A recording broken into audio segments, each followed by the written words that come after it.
Good evening, ladies and gentlemen. Welcome back to the Shadow and Sun Show, and welcome to a God Wars tutorial where tonight I'm going to show everybody who's interested in how to join and play in the God Wars, how to get their empire started, how to make up their God character, their prophet character, and answer any questions you guys might have. I have a couple other people joining us, that being Raven and Justin. I'm not sure where they are at the moment. They'll be here. There she is. And we'll have room for maybe one more guest if someone wants to, come in and hit us with a bunch of questions. Otherwise, I'll keep a pace of the chat. I see Raven just bipped in and said hi. What's up, Raven? We're saving a seat for you. How you guys doing tonight? Yeah. So far, so good. Yeah. I had my first good night's sleep, what do you call it, for about a week. The problem is to start in the afternoon, but that's how it goes. I'm glad to hear you're feeling better. Sleep is a crucial and very, very important thing, and as you get older, you'll find that it's a blessing from on high when you can get a good 8 hours without having to wake up to let the dog out to go pee. Um, I'm not worried about the dog. I'm worried about me having to get up to go pee.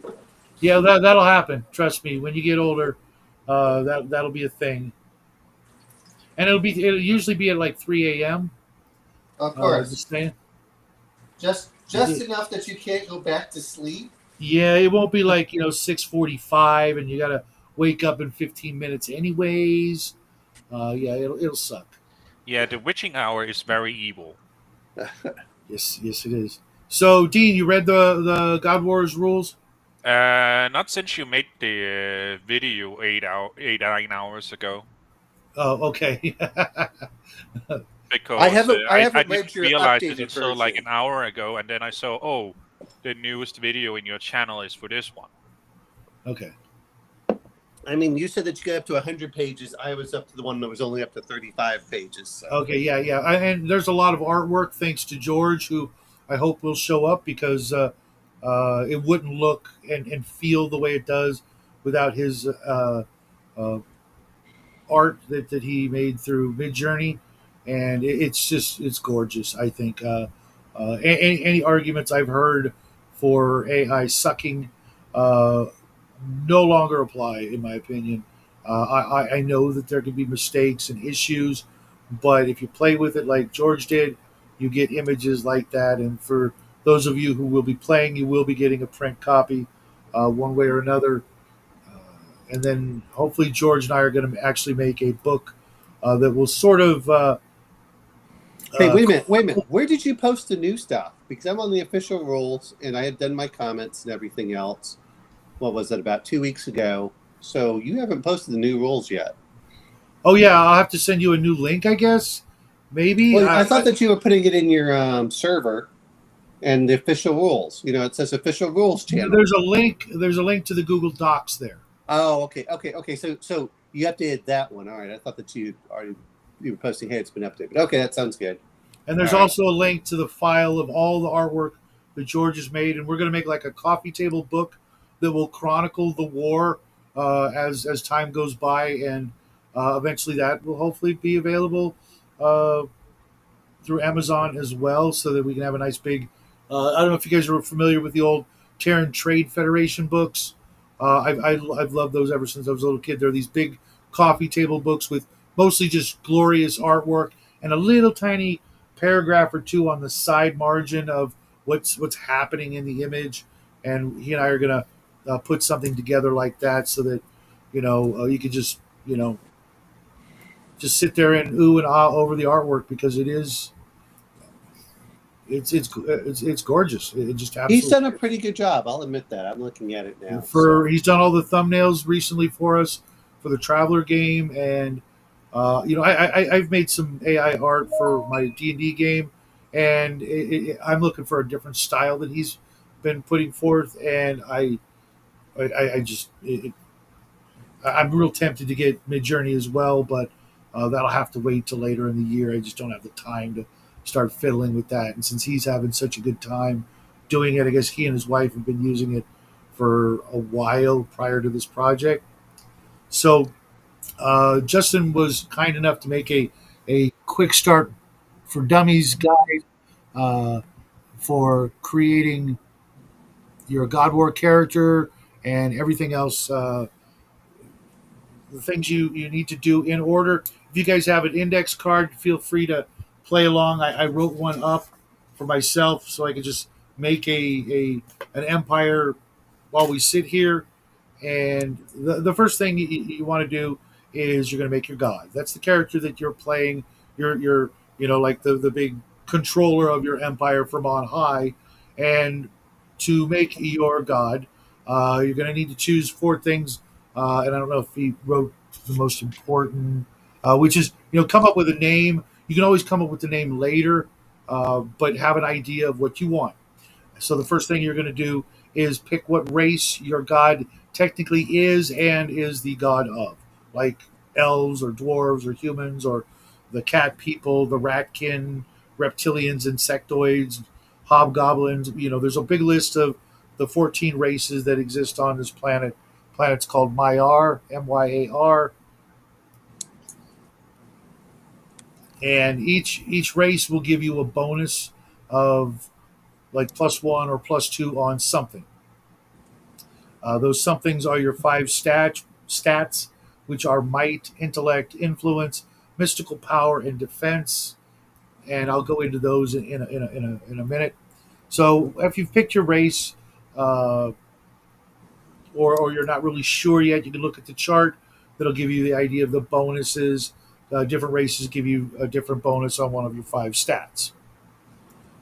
Basically, each race gets a total of like +2, except for the giants and the reptilians, who get +3 or 4, but then they get a minus on influence or something else.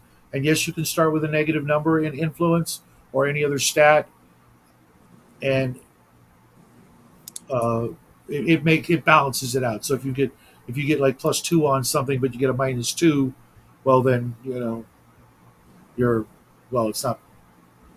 I think they get a +3 or a +4 total with a -2, which brings them down only to being +2. If that makes any sense. Then the next thing you'll be picking is the alignment, and we're going to use a 5-point alignment system. That being good, evil, neutral, law, and chaos. You pick one, and each one will also give you a bonus to one of the five stats. Example: if you're neutral, you'll get a +1 influence. Neutral gods can't attack first. There's other limitations uh, for each alignment. Good alignments can never, attack or betray anyone they have an alliance with. Evil alignment empires can't make a permanent alliance. They can make a temporary alliance with other folks, but you know, who wants to, make an alliance with the hobgoblins? Just say.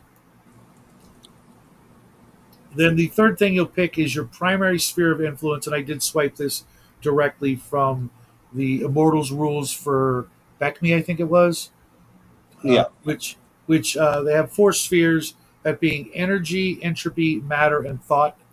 Energy is like gods of thunder, entropy, gods of death and destruction, matter, that would be like the dwarven gods or the giant gods or any of the gods that are you know very interested in material possessions and material things, wine, women, and song kind of things, or gods of animals, or gods of greed and things like that. And then what was the other one?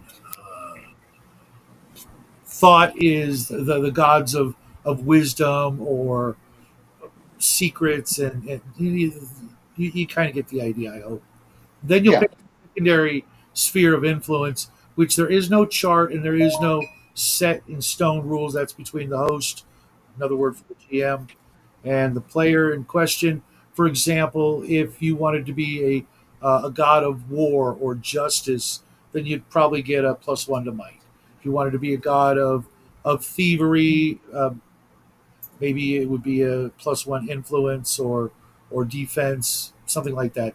Just something a little more uh, to give your god character a little more pizzazz and a little fine tuning. And because there's an infinite number of possibilities when it comes to that, there was no reason to document and write it all up. You can work with your GM, your host. If like you come up with something screwy, I'm sure the host can come up with something to you know you pick your thing. Like maybe you're the god of fermented beverages, and you'll be like, okay, fine, you get a +1 on might or defense or something. Uh, the next thing is each of your gods has 5 stats. Like I said, might, intellect, influence, defense, and mystic power. And you get 10 points to spend on those stats. Now, you're going to be getting points elsewhere from other things, and no one stat from this 10 points can be more than 6 because then you'd have a bunch of zeros. Otherwise, so you could go 2 on each stat. That would be fine. Or you could go. I really want to be the god of defenders or something. So I'm going to put a bunch of points into defense. Now your might is literally your combat stat, your strength, all of those things into one skill. Your intellect is your brain power and your problem solving abilities, and it also equates to the tech level of your overall empire. The higher the number is, the more advanced machineries and spells you can create. The influence is your leadership ability, your ability to recruit others, to make deals with other empires, your charisma, all those things rolled into one. And your defense is literally like your defensive number, like your armor class and hit points rolled into one. If you've got a defense of 5 and you get hit by someone with a might of 6, you're dead. But on the good side, you will get to retaliate before you go out. So you may very well kill each other, which I expect to happen quite a bit. Then your mystic power is your magic ability. Each number corresponds to a level of like spells. Like in D&D, you have 7th level spells. Well, if you have a 5 mystic power, you have 5 magic points to cast spells. Each spell costs a point per level, and the highest, whatever your maximum mystic power is, that's the highest level spell you can cast from one of the spell lists that you have access to, and I'll go into that. I have a question for you on that. For your Okay. mystic power, if you have it high enough, can you cast multiple lower level spells that Yes, equal your mystic in power? in Okay. certain instances, but during only during combat. During the week, each spellcaster can only cast one spell unless they end up in combat, in which case they can use the remaining spell points to cast a spell. Because the spells you're casting affect, it's not like when you cast the fly spell, now you can fly. When you cast the fly spell, your entire army can now fly. So Yeah, it's okay. like a big giant ritual. It's not Right. like okay, Fred, you can fly for 30 minutes. No, your army can now fly for a week. Okay, these are big magic things. They may have similar names to old RPG game spells, but they are big giant rituals. So it takes you all week to conjure the energies, and now the entire army can fly. However, if you have spell points left and someone attacks you, then you can use them in retaliation or in defense. If you don't use any of them and then somebody attacks you, awesome. You have whatever number of spell points you have to affect the combat. And some spells you cannot cast in combat because they take the whole week. Other ones, like heal or defensive spells, you can cast real quick and okay, you get the bonus for the rest of the combat. I thought about doing it, where you could just use your spell points, but then uh, it would be a huge list of, because at some point you're going to have multiple spellcasters, and they should be able to, pick up the slack. It's like, okay, I want these 3 spells. Okay, well, uh, each guy casts one of the spells, and you're good to go. So I have a question concerning the attributes. Mhm. So it says that you do not recommend that people have 0 or negative attributes. Right. But how low is 2 free points? Since you can maximum put 6 at the start and they go up to 10. Well, it refers to the 2 races that have a negative number. So, for example, let me see if I can get to that. Well, let's just assume that you get a -2 on your influence because you're a reptilian. Okay, and you've got 10 points, and you're going to get uh, uh, +2 on, let's say, your mystic power, and maybe something for your might because you're a reptilian. Well, if you put 1 point into, because you have to put at least a minimum of 1 point into your stats, and then you get a -2. Okay, so now you're at -1 because of the modifier. You can put points from elsewhere to bring that up above, or you can just leave it at -1 because you don't care about influencing people because your lizard man army is just going to conquer people and you're not really worried about making friends. Yeah, but how high is 2 or 3 points starting out? How hard is it to get? No, how high is it? Like, how powerful is that considered when the maximum you can have is 6? Oh, let's put it this way: the average army like will have, for all of its numbers are like 2s and 3s. So it would be like, that scene in Lord of the Rings when Sauron just comes up and just like swings his mace, and half the army goes flying. So if an average army has numbers of 3, like in their defense, and you've got a 6 might, and you smack that army, you killed the entire army by yourself. Now, how big is an army? It's hundreds of people. It's. I'm not really going into exact numbers. It would really complicate. It's a conceptual thing, more or Right. less. Is Thank the way you. to do it. But yeah, a 6 is pretty high, but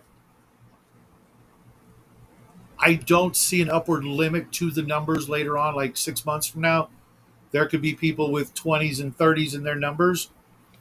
And another example I could give you is a castle, I think, or a city wall has a defense of like 5.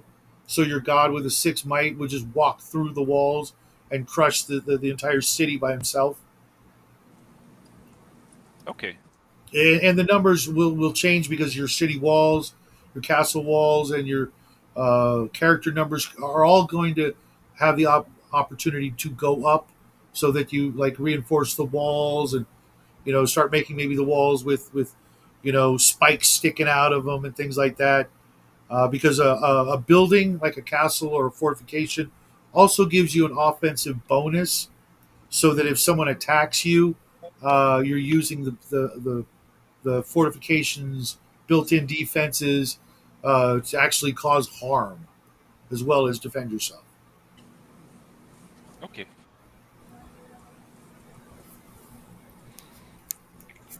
Now, let me see. Do we have any? Oh. So here's what I suggest, Shadow. Hey, what's up, Offgrade? What's up, George? You guys know where the link is? The first thing I would do with you is start making a character. Use a little bit higher than 10, but use like 20 points just to show off how things would work. I'm sorry, you're really low on your volume. What was that? What I'm saying is go try creating a god character with like 20 points. Now we're going to start off with 10, but let's assume that he's more established. So show what that would look like if you had like a god with 20 points. Okay, I can't show it on the screen, but let's go with. We'll start with elves because they get +2 on their mystic power. So right off the bat, you get a bonus 2 free there. He's a good god, so he gets a bonus of 1 on defense. His sphere of let's say let's go with matter. Okay. Because he's into material pleasures. That gives him another +1 on defense. Sphere of the elven god of wine. So, what do you think that would be? Would that be influence, might? Oh, influence, definitely. Okay, that's what I was thinking too. Okay, so right off the bat, before I apply any numbers, he's got a bonus of 1 on influence, 2 on mystic power, and 2 on defense. Now I got 20 points, let's say, to mess with. No. The 20 points includes cities and stuff like that. So that's what I'm trying to say. Okay, so let's just do the 10 points first. Okay, Yeah. off grid. Welcome to the show, buddy. Keep your if you're remember, everybody, everything in the God Wars has to be anonymous. No one's allowed to know who you're playing and what your empire is or any of that. If I find out, you're dead. Simple as that, basically. Because if you don't play anonymously, you wouldn't play seriously, nor would you be safe from people either ganging up against you or people trying to, team up with you. In either case, I want it to be done, you against the world. And if you do make alliances or things like that or enemies, I want them to play out, because when it's all over, said and done, and I reveal who was who, I want to see the gasps and the no ways and the oh my god, that was you, which you wouldn't get otherwise. So let's start with the 10 points. I'll put 1 in each for starters. That takes up 5. Hey, Shadow, just wanted to make sure you could hear me. Oh, absolutely. Absolutely. For some reason, my image doesn't come through. I've got it set to the webcam and everything, but Really? yeah. Okay. So I'm going to put another 2 points in intellect, another point in influence, another point in mystic power, another point in defense. And that leaves 1 more. I will give him another 1 in might, leaving his final numbers at might 2, so he can't single-handedly defeat an army, but close. Intellect of 3, so that's roughly Middle Ages technology and culture. Influence of 3, not very good compared to wizards and priests and things like that. So he's a kind of a down to earth god. Mystic power of 4. He can actually cast some pretty powerful magics at this point, such as some of the wall spells and the healing spells and things like that. Wait. Well, let's go in order. First off, so let's go for statistics. So this is before you add any bonuses. He's going to have might of 2, right? Well, I added the alignment. Well, yeah. No. But that's not the way that you have you need to go through and follow the way you've written everything down. So the first thing you do is, but the way you're doing it initially is, yeah. Anyway, it's fine the way you did it, but you almost did it opposite of the way that you have it written out. Really? Well, all I'm saying is that you put the statistics first, but you're fine.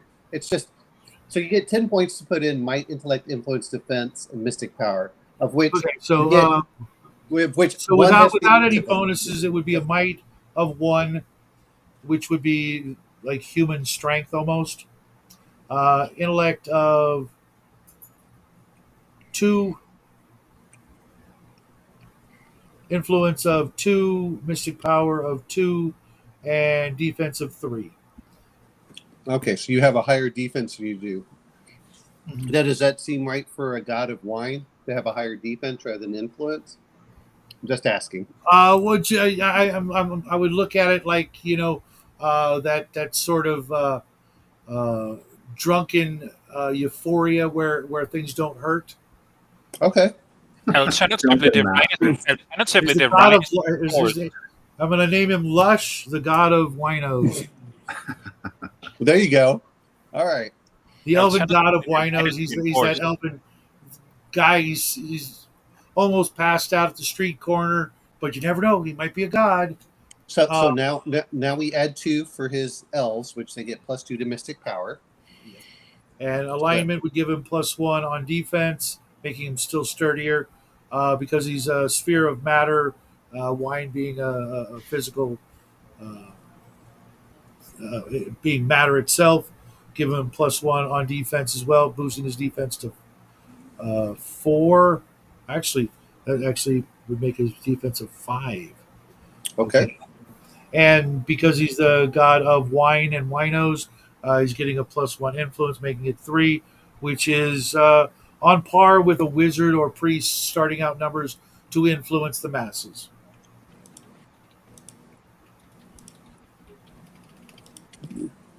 And what do we have next on the list My question, here? Shadow, was I was curious about the kingdoms themselves, or well, they're not a kingdom yet; they're like a realm. Um, like basically, we design what we want. Do you design the layout of it? I know you Nope. did. You place it. You place No, it as far you'll as you start. want to place You'll it around. start with a hex on the map, where you will have either your place of power, your main temple, or your main city castle, whatever is your like capital. Let's call it. Yep. And from there, you can buy mountains and forests Hmm. and other things, to sprout up, as in you're making the land do what you Terrain want, defenses. or shaping the land. Yeah. Okay, so if you buy multiple buildings, like you get a forge, you get these other things, do they all appear in the same hex or are they immediately adjacent?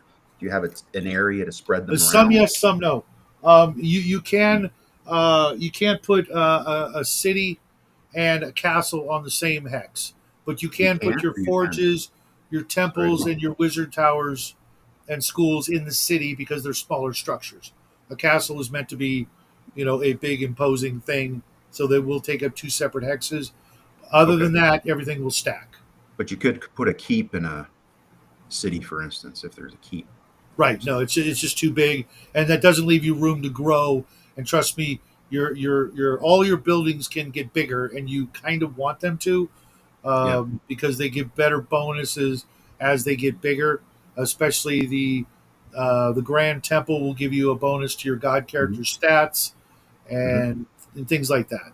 And the food economy situation, like kingdoms are going to either need to have really heavy duty trade or they're going to have a lot of area for farmers and people to basically All feed of them. that. A good friend of mine, who's kind of an expert in wargaming, far older and more experienced than I am, suggested a lot of that, and I'm like, that's too much. Mhm. I want to focus on the more of the mystical, godly powers, clashing, than Okay. the mundane economy. It's Okay. assumed that if you have a city, you have enough food to feed everybody. Trade. How would you do trade with? Who would you trade with? Other empires? Well, Allies yeah, or you'd have to have neutral allies faction. first, and that's assuming. Well, what if you don't have? What if there are no nearby places to ally with? Then you're just dead right at the start, Yeah. and that wouldn't work. And you get enough land, and if you choose not to really hire, recruit people or multitudes, then and you can win that way. You absolutely can, by Mhm. just using your own mystic power, so to speak. You're a god of one kind of thing. It could Mhm. work, and you could survive and maybe even win in some respect. But uh, we're taking it, for granted that you have enough food, Okay. and you don't need to trade yet because uh, these races. It kind of like thinking about it, in the creation myths, where you guys are just popping in, into existence with your god, just going, all right, poof, poof, poof, poof. Okay, now, after a certain point, then we'll start worried about, trading and making alliances, and Mhm. doing things like that. But for the moment, depending on your intellect, if it's really low, then you're still in the stone, well, not stone, but bronze and iron age, to where you know there's so few of you, there's no trading. It's just, Yeah. Yeah. You have to everybody put your needs to foot eat. down at some point. Yeah. Or else it gets like civilization and it just gets super complicated. Yeah, and I don't want that. And especially for some people who've never done anything like this, I want them to just be able to focus on making their god powerful, their armies powerful enough to beat each other up and see who the last man standing is, so to speak. Okay. Even though I know there won't be like one god that's the supreme winner, because that's just almost impossible. but there will be 3 winners, plus the first person to make a 10-level dungeon. We'll go into that later. The 3 winners will, there'll be 3 different categories for winning, let's say, and one of them is just plain survival. For the I defensive have a play. question concerning dungeons. Can you have a dungeon in a city? Mm-hmm. Okay, so the dungeon would just be underneath the city. Exactly. Okay. And what the way a dungeon works is that there's 2 kinds. There's your dungeons and there's other people's dungeons or random dungeons. If you want to build a dungeon, each week you can excavate 1 level. And I think it might take 2 weeks, but it takes 1 action to do it, and then it might take 2 weeks to actually finish it. And so let's say you make a dungeon. Okay, now you've got an empty place underground where you could store monsters or troops, in which case they would be completely hidden from spies and things like that. And the first person to do that and create a 10-level dungeon under their kingdom somewhere will get a special prize as well. But that means you're going to have to literally sacrifice one of your 5 actions for many weeks to get that done, and that could be a poor strategy. It might be something you want to do maybe only once a month kind of thing. And then the other dungeons are the ones you'll come across that will be stocked with monsters, and you'll have to send people in there to clear them out. If you clear them out, at the bottom you'll find a magic item that you can give to one of your characters that will then stack on top of their numbers, and their numbers will stack on top of an army should combat ensue. There's a question in chat. Rooster Okay, Games thanks. is asking what happens when a god defeats a god and all his or her stuff. Okay, sorry. Thank you. Please. Sorry, my computer is being temperamental. What happens when a god defeats a god and all of his or her stuff? Then they're dead, and you don't have to defeat all of their stuff. You can defeat just the god if you find a way to find them, so to speak. Like say your god is usually located over your place of power or within. Okay, and say an invading army comes to your lands, and that invading army has its god leading the army, and it gets to the hex where your god is, and they start attacking, and your god's going to have to fight back. Well, if the attacker has a higher might or mystic power than your total defense, then they win and they kill you. Do the spoils go to the challenging god, like with the kingdom and they can realm? literally take over your old lands, yes, if you die. Okay. In addition to their own. So that's how they Yes. grow. Okay. Yes. Cool. And I think that answered his question. seeing as how there will be NPC kingdoms or empires out there, and you don't know if it's, is that Hungar's kingdom or is that an NPC? And you go in and you trounce them and you take it over, then it's yours. Whatever survives is yours. The people will now be your subjects if you're, evil, or you just incorporated them because you're a chaotic god, not an evil god. You just like, well, things have changed and I'm now in charge, and those people will, for the most part, stay where they are because they're not going to run and flee. Where are they going to go? To the neighboring empire, lizard men or spider people? Probably not. Maybe if, it's like elves and dwarves are hanging out in nearby kingdoms, maybe, and they have an alliance, maybe some of the people will flee, but for the most part, they're not going to have the ability to just run for their lives. Conan, what is best in the God Wars? and you will be able to take over their lands and their properties, just like if you defeat a general in a conflict and that general had a magic item, it's yours now. So you can give it to one of your characters, in which case that character is more powerful now, and their numbers will go up accordingly. So you can appoint stewards to the areas that you take over. You could do that. That's what the wizards and the generals and the high priests and heroes and things like that are for, is to place specialized characters in larger groups to make them stronger, and oversee their daily activities. Okay. Let me kill this and go back to the dock. Um, So after you've got all that and you've had your bonuses for your god, your race, your alignment, your spheres, and all that, then you can make a profit, which is similar to the god, but simpler.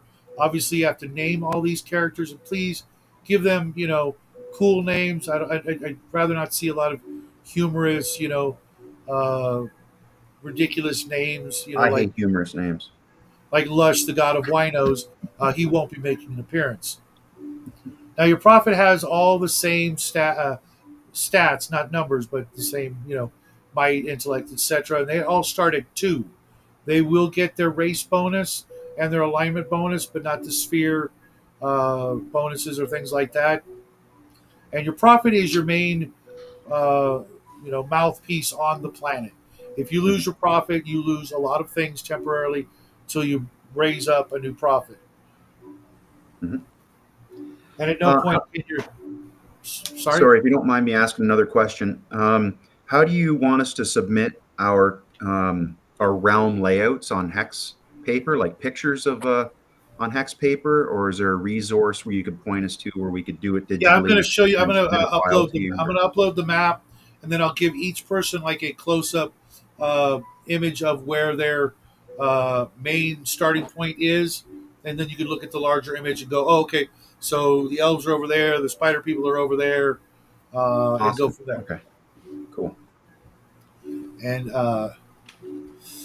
that's pretty much it for your profit. They'll start with 2s and 3s, maybe a 4 or something in one stat or another, and you can increase all of your character stats by 1 point a week, except your god only gets 1 point a month. But some of your characters can add to that as well, as we'll go into each week. Out of your 5 actions, you could say this particular character is training in might for 1 point. Okay. When the week's over, that character has a might higher. None of your characters can be more powerful than your god, so you've got to put some points into your god Yeah. to, otherwise that mortal is going to think, hey, well, I'm stronger than my god. I can take him. If you don't take care of your god and keep him rising, then some mortal general is going to come in and maybe actually, put him to the sword, and there goes your religion. Oh, another thing, with the boost to your god character, say for locations that boost them, Uh huh. does the god have to be on the hex of the No, place of power? Okay, so you have a place of power. He's boosted. your god, that is that's technically your home, your place of power. You can make additional ones. They're a little more costly, and they will give the same bonus, but you have to have one main place that they, it's like their coffin, if you will, for a vampire, because there is no Mount Olympus or the heavens, so to speak, where they live Mhm. up in the clouds. They've got a place on the planet. This is their last defense. They can't go. There's nowhere else to go but there. They're sort of tied to that place, and which gives their people, a stronger belief in their God, because they from time to time they see him walking down Main Street. Mhm. Like the gods of Greek and Roman mythology. Hercules Yeah, and things like that. Even though some of them were demigods, half gods, they still claim to have seen them walking down the street or doing the like things. Uh, Olympus would have been like the ultimate place of power kind of thing in the Greek mythology. I'm sorry. What was that, off grade? Like Olympus would be like a ultimate place of power from like the Greek Sure, side of things. Yeah. sure. And you can actually go ahead, Sue. You can actually design your place of power as a mountain if you want, and you Mhm. can also increase the place of power. Wow, that was loud. It's like Somebody's down the running some street. power tools. You can actually boost the place of power stats as well, by 1 point, saying okay, now its defense is 1 point higher, or its mystic power level is 1 point higher, which gives those points to whoever's standing on that location. All your locations stack. Like if you have a city with a wizard tower and a temple, and people are defending, your army is defending the city. Well, all those numbers stack up Okay. defensively. So your army gets the bonus from its characters, from the walls, etc. So it's far easier to defend a location, as it's always Mhm. been, than to Yeah. attack it. So you don't, if you rush in to attack somebody and find out, oh crap, there's a general, a wizard, a freaking Tarask, and Mhm. a bunch of beefed up walls and soldiers, and you attack, or you get slaughtered, and that just sucks for you. Yeah. But what do you expect when you're going in half cocked against a walled city with Yeah, you don't troops want and you don't everything? want your armies caught in the open, traveling kind of thing. That'd be That's bad. the other thing is you do have to travel to get to where to wherever you're going. You have to travel, and if you're traveling, that means your army's not at home. So obviously, it's going to take a while before anybody really starts, thinking about actually stomping on each other. Because, well, if you leave home and you leave your place of power, and somebody swoops in, well, okay, your army's out there, but if your God's at home and he's not defended, or if no one's defending your place of power and someone takes it, you lose a lot of power and have to Yeah, kind of start all over again, wouldn't you? yeah, and Hey, lose a what's lot up, of Cal? turns because you'd be running back. So yeah, there are a lot of strategies and layers to this, and like I was saying, there is no one surefire way to win, and there are a lot of different possible ways to win. To win. Mhm. Yeah. So I have a question concerning the races. Um, do your god have created them, or could they have taken them from elsewhere? I'm sorry, what? Uh, Yeah, do your god have to create their people, or could they have taken them from elsewhere? It's kind of assumed that you have either were one of them once upon a time and you divine ascended or something, or you created your people based on you. Okay. However you want to work it. There's different theologies on how that could be a thing. Either way, um, Yeah, you can nice guys. freestyle your creation. That's Comments. So that's why you are the same race as your people, as well as alignment. Your entire empire, they all have the same alignment, the same race, so that you're all tied together as you know one cohesive force. cool. Think of it more like either you created them or they created you, and so you are a manifestation of your entire race. Or vice versa. Mhm. They sprung from you. You sprang Yep. from them. Anybody could. Different factions may have different teachings, if you will. I created you. You're or you guys There created isn't just me, and I'm one here to God. serve. I mean, if you think about it, you get the elves and you get someone like Lolth and Cor Carillion, and you're like, oh, okay, one's good, one's evil. So just think of it that way. It's not just one. Mhm. Okay, here's a question from George. Will there be fog of war like if the Goblin God built a city on the other side of the map? Will the others know? Okay, the gods, in a way, are can see down on the planet. Now they can see if something gets built. Okay, if it's big enough, you can't hide it. However, every player gets one free hidden action a week, so you can decide that okay, I'm going to build a city, but that's my hidden action. So when I read the report, I will only be telling the players what the gods could see from on high. If you're building a dungeon, they can't see that. If you hire a general or a wizard, they can't see that. But if you build a wizard tower, they might be able to see that. If you build a city or a castle, or if you build a war fleet, that'll be noticeable from orbit, let's say. Okay, up in the Mhm. sky, they can see that, but a lot of things they can't. And as you get more spies, you'll get more free hidden actions. But that's a danger unto itself because if I'm reporting on the elves and I say, oh, well, the elves don't appear to have done anything this week. You're going to think, well, they either hired a bunch of people and we can't see them, or they hired a bunch of spies and the spies are hiding what we can see. So Sorry. you may want to do that. You may not. depending on your particular strategy, you might want things hidden. You might have a strategy of building empty cities just to keep people, guessing. Empty castles. Okay, I built a castle, but there's nobody there. Inflatable bouncy castles. That's nice. That's nice. But like I said, there's a countless variety of strategies and ways to win. I was kind of explaining it to Raven. There are five like main basic primary strategies, and that would be your five stats. You could win through might, through warfare.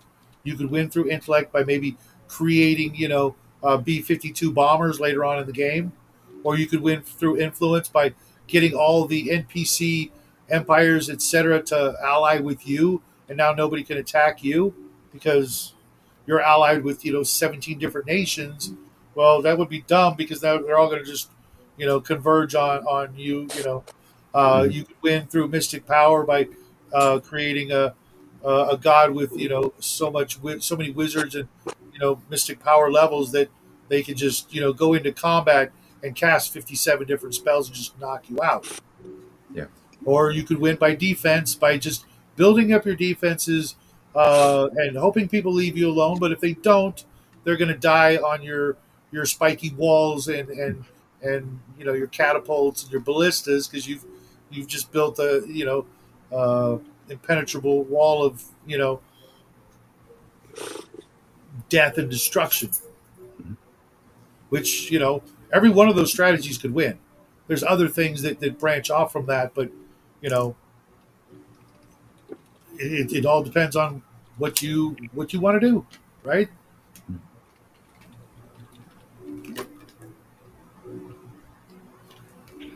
Well, thanks, Shadow, for answering those questions for me. I'm gonna peel out. Okay, I'm not done, but you're welcome to stay and listen in the chat or. I'll still be listening on the TV while I build some minis. Okay, cool. If you have any other questions, make sure to post them so I can answer them. And while I'm on this page away from actually seeing the chat, if Dean or Omen, if anybody else asks a question, please let me know. Okay, thanks, guys. No problem. We'll see you soon. Yep. Now, the next step is building your empire. You get 10 I call them points because here at the beginning, you get 10 things you can do. A couple of them cost more than one.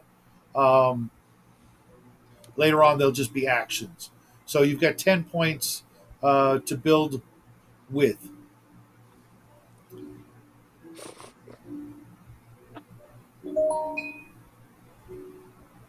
Now, there are a couple of things that do cost more than 1 point.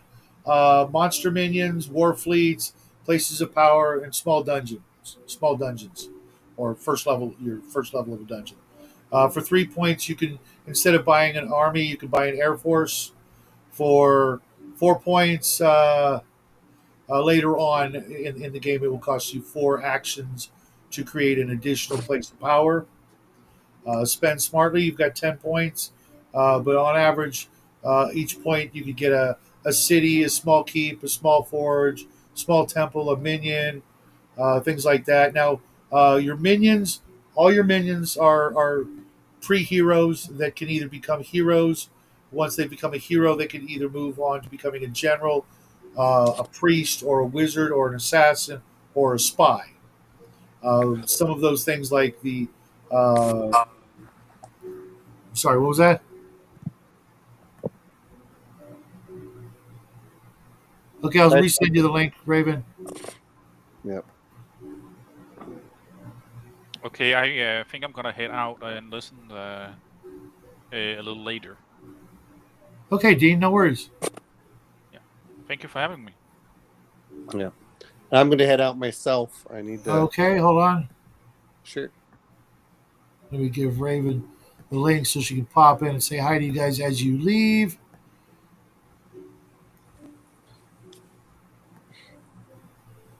There you go, Raven. Boom. Until she comes on. Once she comes on, I'll head out. Okay, yeah. Don't leave me here babbling to myself. I don't know what happened to Justin. I'm going to ask a question because I put in several comments. I didn't change anything. I just put in the comments. You seem to like them.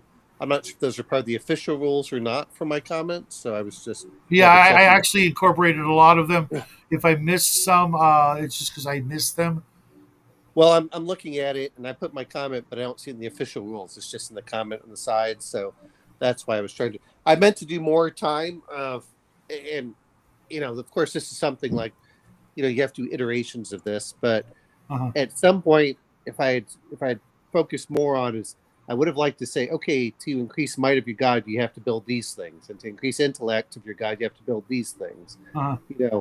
And mysticism requires this, and influence requires this, and that was kind of the intention. So you can't put points in just increasing your god. You have to increase your, I don't want to put that. You have to increase your base of power to increase your power. Um, so indirectly, so it's like like we were talking about before. It's like, oh, Yeah, you that have to might get that might that might drag it out a little too long, make it a little too complicated. I do want people to feel a sense of rapid, sort of semi-rapid growth. Uh, well, I just meant otherwise it's just easier. Just I'll just play everything into my god, and I know that well, we you, don't have you to talk can't about. because you can only do it once a month. Right, right. Um, you'd only give your god 1 point once a month through just doing that. Other Yeah, things will give you points, building places of power, grand temples, things like that. Otherwise, you don't grow.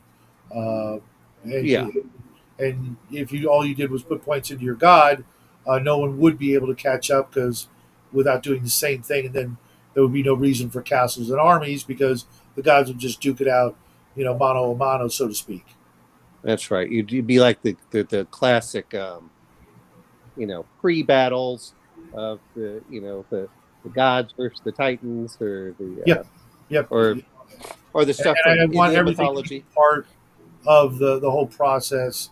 You Right. need to have priests and followers because they give you kind of like in Palladium, where the priests are literally giving up some of their spell points to the god every day as like nourishment. You Right. know, and then that feeds the god and allows the god to get bigger and stronger and beat up all the other godlings in the neighborhood. And then that was something that, and again, that may be on the third or fourth iteration. Because I always Uh, look at things as iterations. Like, when you play test, this is the first play test. Let's see how it works and add mhm. stuff in. And then, it's the old Gygax, artisan thing. Well, you got to, we add the rules as we play along and go, okay, this didn't quite work, or someone gained the system here, or. But no, I was thinking about, the other part is, well, your god can't die unless you take out all their temples or something like that, and but that's the future thing. That way, it kind of encourages, Well, you for the know, for the time frame, if you take out the god, but you don't take out all the temples and things like that, that sort of thing will come into play later. yeah, Okay, which Raven is Raven? I'm going to go with that. Raven is Raven. yep, that's the real Hello, Raven. Raven.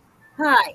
All right, I'm gonna Okay, you head got to out since close the the other thing Yeah. that you have open because we're getting echo. Yeah, I've got a problem here with this. So I was trying to see if the phone or the computer is going to work better. That's working. Just have only one open, or we will get massive feedback and Yeah, echoes. I can't. Hold on. I Sure.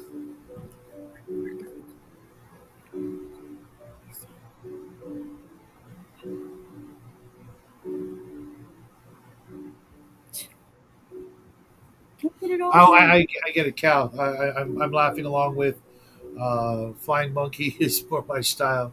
Uh, Tinker Tailor Soldier Spy. I never read that book. And I forget, Cal, did you sign up? Are you going to be playing? There. Okay. Now I think I got it. I think I got it now. Okay. Yes, because it's only one of. Well, no, it still says.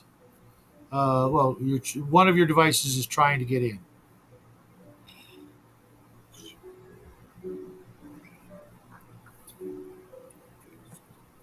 Say something, Raven.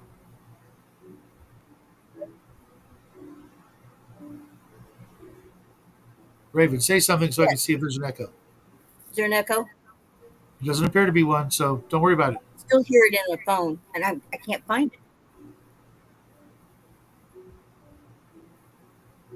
Oh, okay, Cal. Clever. Very clever. Okay, I see how you are.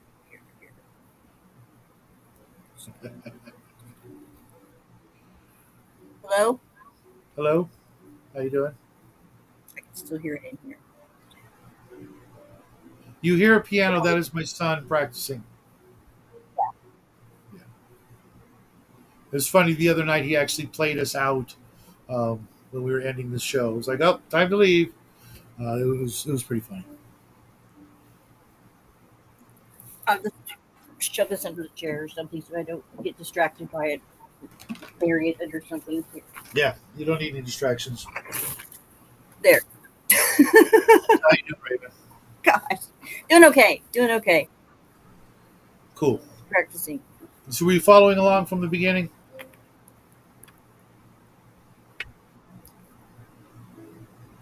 Thank you, Cal. I'll let him know. He can use all the encouragement he can get. Okay.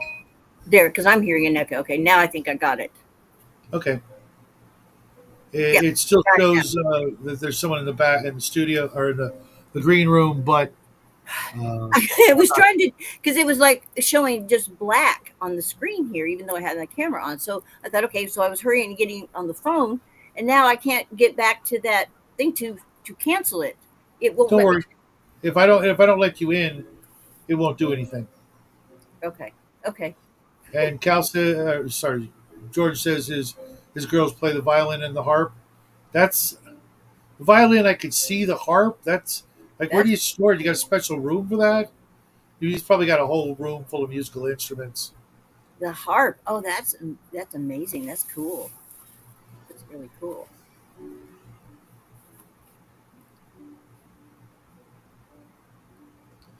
Ooh, old school Grenadier Lizardmen, or are they new recasts there, Cal? So, did you have any questions, Raven? By the way, Raven's doing a lot of the editing for the project right now, and thank you. I really appreciate it because I can't.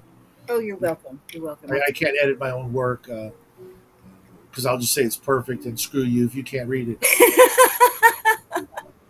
What do you mean it's supposed to be a comma, not a period? That's yeah. What do you mean capitalized? Isn't everything capitalized? I mean everything. I'm pissed when I'm typing. Something like that. I don't know. Yeah. So I like the whole concept of it. There were I have some questions, and now after all that, I got to get my head back here in the game. Technology, I mean, discombobulates me. Don't sweat it. Nobody's actions and stuff have to be in until Sunday night. Technically, I wanted everything already, but since I haven't gotten all the feedback I needed from some people because life gets in the way. And Milton, yeah, we're gonna have a talk about them, Cal. I hear they're not nice people, but. So what kind of questions you got? You have a concept idea for your god character and your people? Yes. Now I know when we were going through the edits, we included goddesses. Yes. Goddesses, then I assume it's going to be as powerful and can do everything that the yes, right? Okay. Mm-hmm. Okay. However, if you try pulling off that, well, I'm going to run the female goddess of strength. I'm going to smack you. No, I wasn't going to choose that one, but that's a good idea. That's not a bad idea. Yeah. So does that mean then that they have to, their behavior has to follow that line of whatever they're the god or goddess of? Yes, it should. It should technically play in character. If you're the lupine god of whatever, you should try to think in canine ways if possible. I know it's a bit of a stretch, for some folks or whatever. No, it's Yeah, not. and George did make more goddess artwork than god artwork, and uh, if even if you choose not to create a female god, there will be other female gods because I'm running the NPCs and I want to mix it up. And if you are running a female god or goddess, I should say, you won't feel alone and easily identifiable. It's like, That was my oh, next, female goddess. I wonder who that is, guys. yeah, that was we my can't- next question. Okay, and multiple people can have the same, uh, like Race, have 3 races. Yeah, 3 elves or 3. it could happen. Okay, I'm pretty certain there'll be at least one duplication, and like for the elves and maybe the insects, there may be more than just 2 duplications. Like with the elves, technically there's like wood elves and high elves and gray elves and sea elves, so there's that, as well as like if multiple people wanted to run the insect gods and well, I'm the god of the grasshoppers and I'm the god of spiders and well then there's going to be technically they're insect but they're very different. hmm Yes, I know spiders aren't insects, they're arachnids, but close enough. They Soup. switch like an insect, and they go right at my shop vac the same way too. So that's fine. yes, the instructions are in the Discord rules section where you just click on and you'll be given access to the rule book. There's also in the God Wars channel a place for all of George's artwork, and it's like 200 pages of art that aren't going to all make the original book, but they will be used in the second book. And it's all very inspirational and really does nail down the feel and the imagery that I want you guys to have going through your heads when you're thinking about building your empires and going off to slay your fellow gods to become the more or less supreme god or goddess of the planet, not the galaxy, just the planet. I have to clarify that. There are also 5 moons around the planet, and those are all fair game, just not at the very beginning. But if someone wanted to try to conquer one of the moons and expand there, that'd be a clever strategy. If other people aren't, if they're all focusing on the planet, and you've got a big old base up on one of the moons. Um, So you, the moons are not inhabited. kind of. So Some they of them have are plants and animals and things like that. Some of them are. The blue one is got a big. It's mostly ocean. The green one is mostly forest and things like that. But by So other there are by other creatures or characters. There's nobody inhabiting those no except intelligent races like the elves or the Okay. dwarves. Okay. So the point system for the gods and goddesses, you had mentioned that when there's another place of we build like another cathedral or something, a holy place, they Uh-huh. get another point. So how does that point system affect the god or goddess? Does that make them more stronger It's your or choice. You get 1 point to put wherever you want. So you could literally like have a system of where, well, the first temple I'm going to build is the temple of strength. Okay, so that that one's giving you +1 might, and then the next one is going to be my temple of intellect and temple of influence and temple of mystic power. Or you can just make nothing but temples that give you might because you're a god of might. It's your choice. You get 1 point that's permanent as long as the temple is under your control. so then when you're attacked, You can lose points. If someone takes over your temple or one of your temples, you lose that point okay. because you're no longer getting the devotion of the worshipers channeling their mystic energy up to you on your place of power. Okay. So now to attack the god or the goddess, do the other gods then gang up on Only if they're allied with each other. In the beginning, everybody's on their own. And if someone manages to make an alliance with another uh, empire or kingdom, uh, whether it's an NPC or not, depending on the terms of the alliance they agree on, they may come to each other's aid. They may only send armies, and armies take time to get there. They may say, okay, well, I'm going to send my Air Force. They'll be there tomorrow. So to And then weaken then a god or goddess, that's how you weaken them in points, is by taking over their cities and their Yes. temples and things like that. So that weakens them down to the point. Then how is the actual killing done? Okay. If two units, regardless of what they are, a god or an army, go into conflict, the attacker goes first, and you basically total up all your numbers. So what's your might? What's your intellect? Because everything stacks. So if you've got like an army with a general, a wizard, a priest, a monster unit attached to it, all their might combines, and that's their attack number. Or if you're a more magically inclined offensive unit, you can just use your Mystic Power score. Okay. And let's say you've got your might is 57.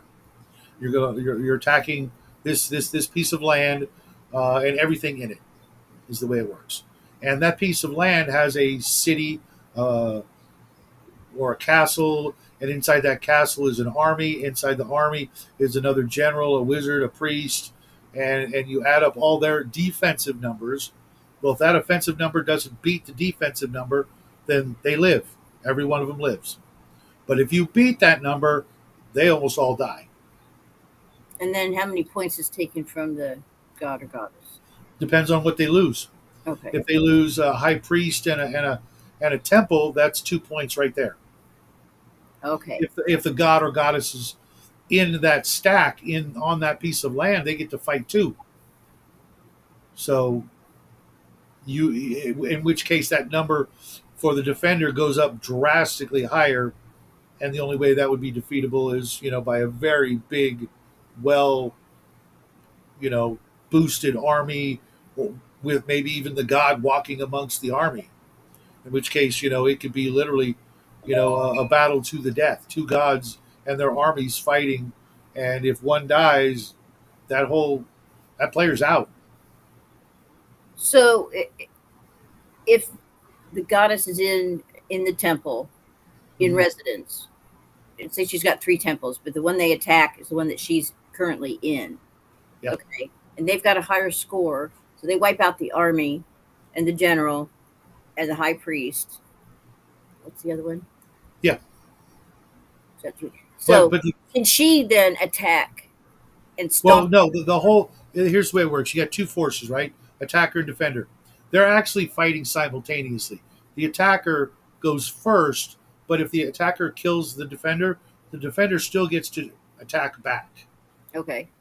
So it's like they were fighting simultaneously, and casualties will happen depending on the numbers. Okay, for the attacker, their casualties start. The first thing they lose are their either their monsters or their army. Well, Yes. with the defender, the first thing the defender loses is their walls, whether it's the castle, the forge, the temple, whatever. Those numbers, you have to break those numbers down, just like in real siege warfare. If you don't destroy the walls, you can't get at the people inside, can you? Right. Mm-hmm. So that gives the defender that bonus right there of 5 or maybe even 10 on their defense. So the first thing, okay, you'll knock down their walls, but then you've only got like 13 points left. Okay, maybe you'll take out some of the troops and maybe a priest or something, but there's going to be things left over maybe. Whatever's left over is still there. And then when you compare the number, your defender's attacking numbers against the attacker, you could wipe out the attacker and still have people left. And that's all that matters. If they knock down your walls and a temple and stuff, but the whole army is defeated, the attacking army is defeated, you win, don't you? Because then they got to do it all over again and send in another army. Okay. But if they send, 5 or 6 armies into your lands, you better hope to God you've got a lot of defenders in your lands. Is there any hand-to-hand combat between the gods and goddesses? If they both, if an attacker declares an attack against the location and the god's in that location, and the attacking player has his god in that location, then yes, they do fight. But the defending god may wipe out so many of the numbers that the attacking god may lose because if you have 1 point left, you live. Okay. But if you lose all of your defense, which are like your hit points, then you die. And the defender gets the better choices in where they assign casualties because they're at the you know they're at their they've got the home field advantage. They've got walls, they've got catapults, all those things that we don't actually use as individual units or whatever, but they have all those numbers stacked in that location to their benefit. So it's best to spy on your enemy and find out what's in the location before you attack, which is the way real warfare is done. You don't just say, "Well, I've got 10,000 men. We're going to go and attack that land," without sending some people in to check it out. Oh, well, they've got a bunch of Sherman tanks. Oh shit! I didn't know they had tanks. Oh crap! Would you attack if you knew there were a bunch of high tech defenses in your enemy's territory? And you're showing up with knights and horses and catapults, and they pull out a bunch of howitzers. No, you wouldn't do that. So if you just run willy nilly into your opponent's lands because you're crazy like that, expect to get your ass handed to you.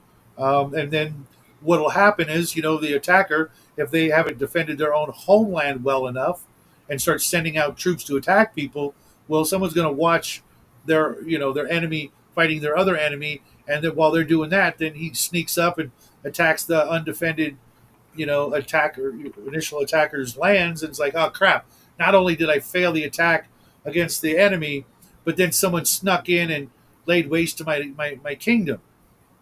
So will you be able to tell from just the report that you're going to be giving weekly if somebody's on the move towards you, or you won't know until they attack? Yes.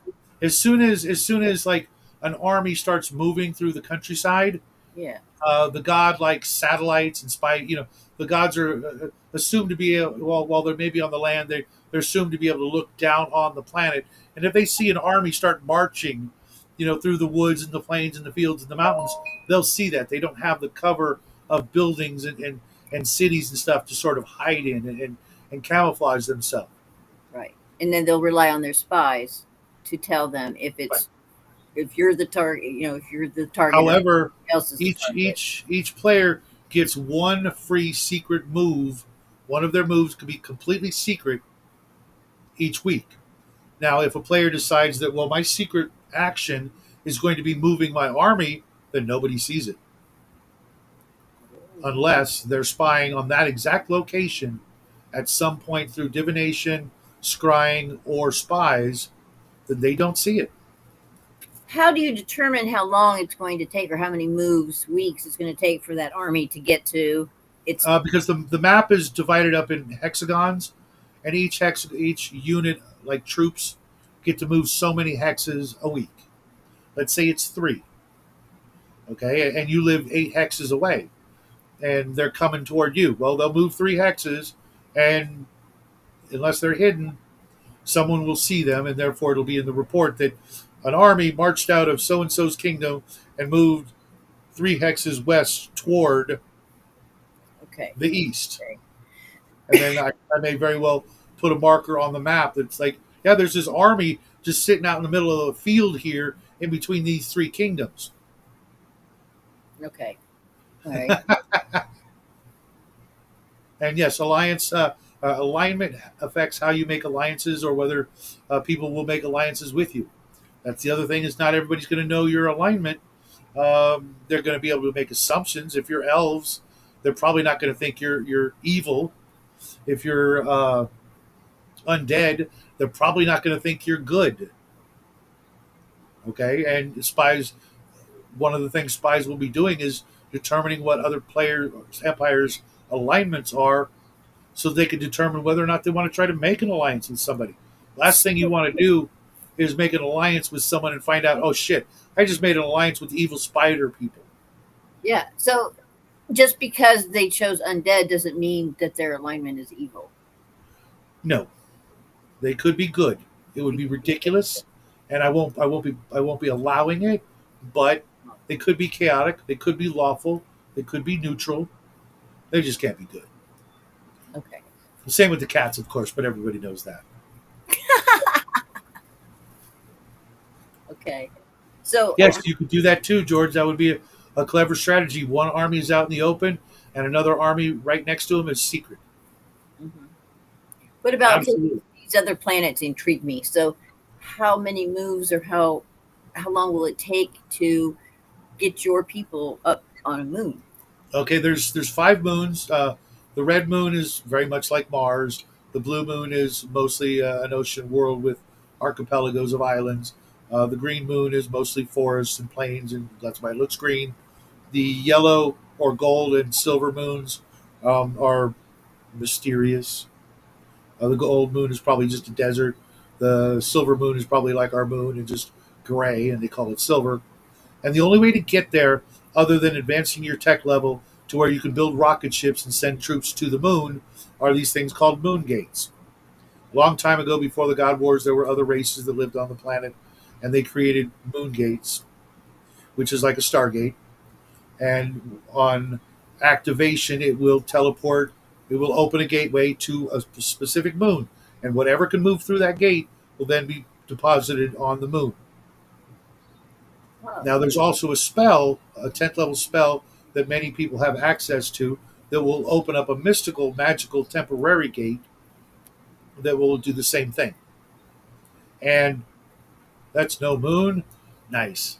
So you could literally, if you get a wizard to 10th level, you could then secretly open a moon gate and send people to the moon and start building up a kingdom there as well.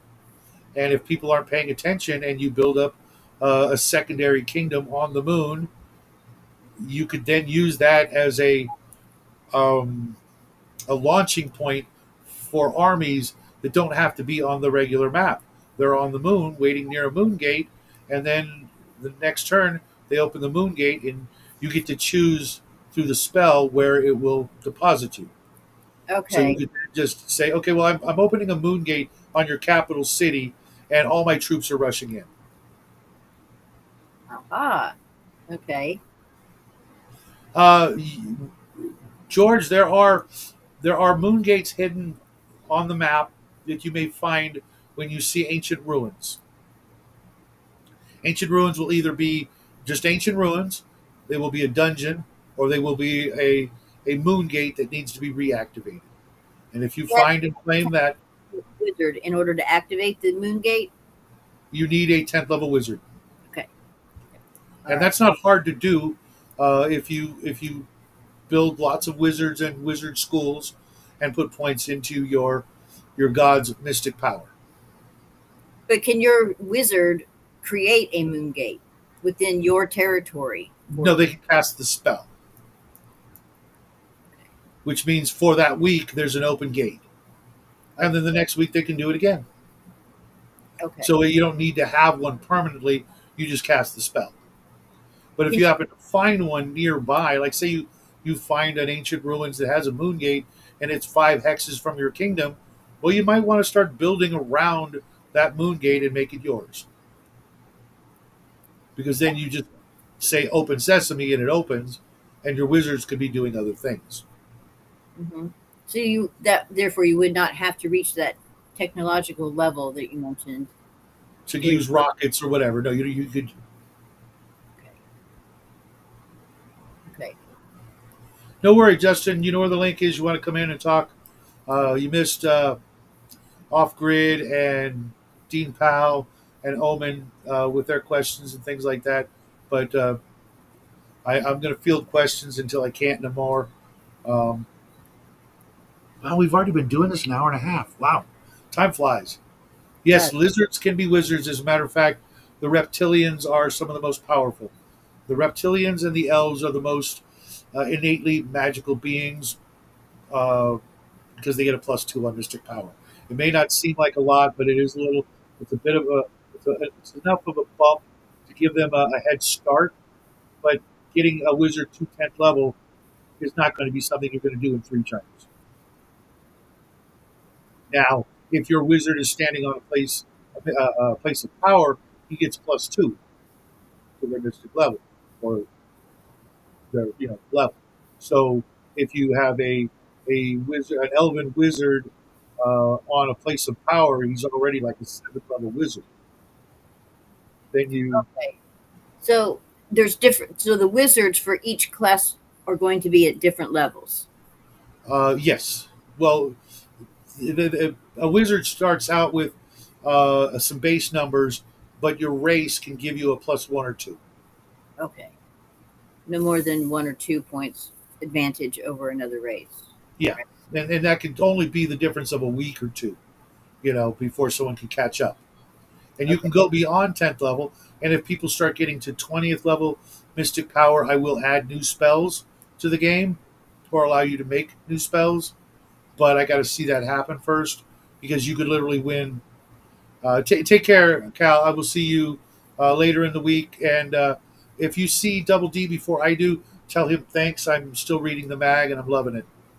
And I'll be reviewing it hopefully before Wednesday, so I can shout him out for it. But yeah, and if you have wizard schools and wizard towers, those also, if your wizard's in that location, it gives them a bump.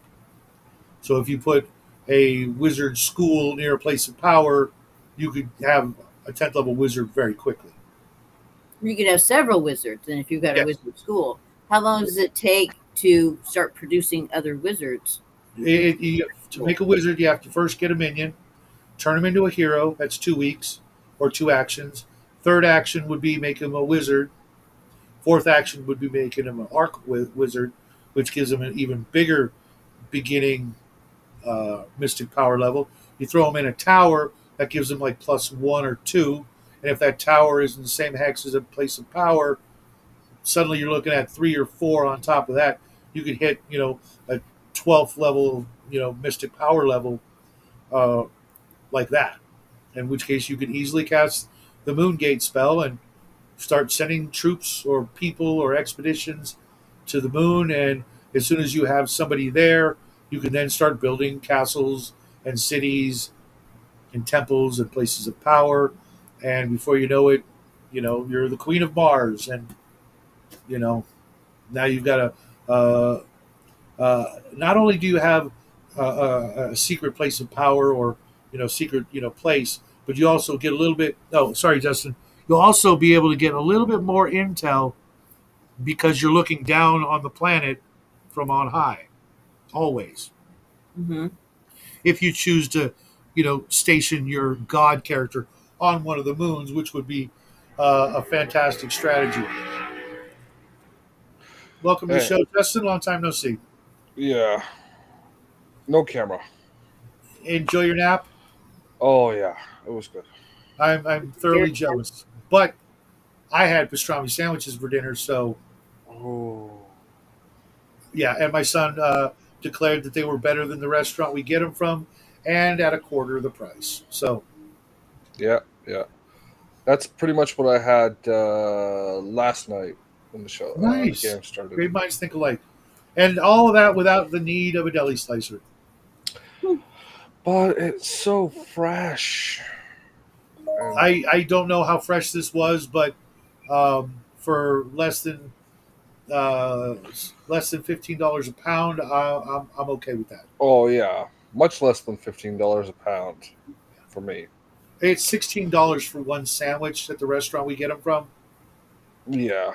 and because the restaurant is an hour away, the bread is pretty much dissolved under the juices of the pastrami. How much do you pay for a pound of that meat? It was actually about $15 or $16 for unsliced at the butcher shop. Oh, I don't know. We don't have a butcher shop.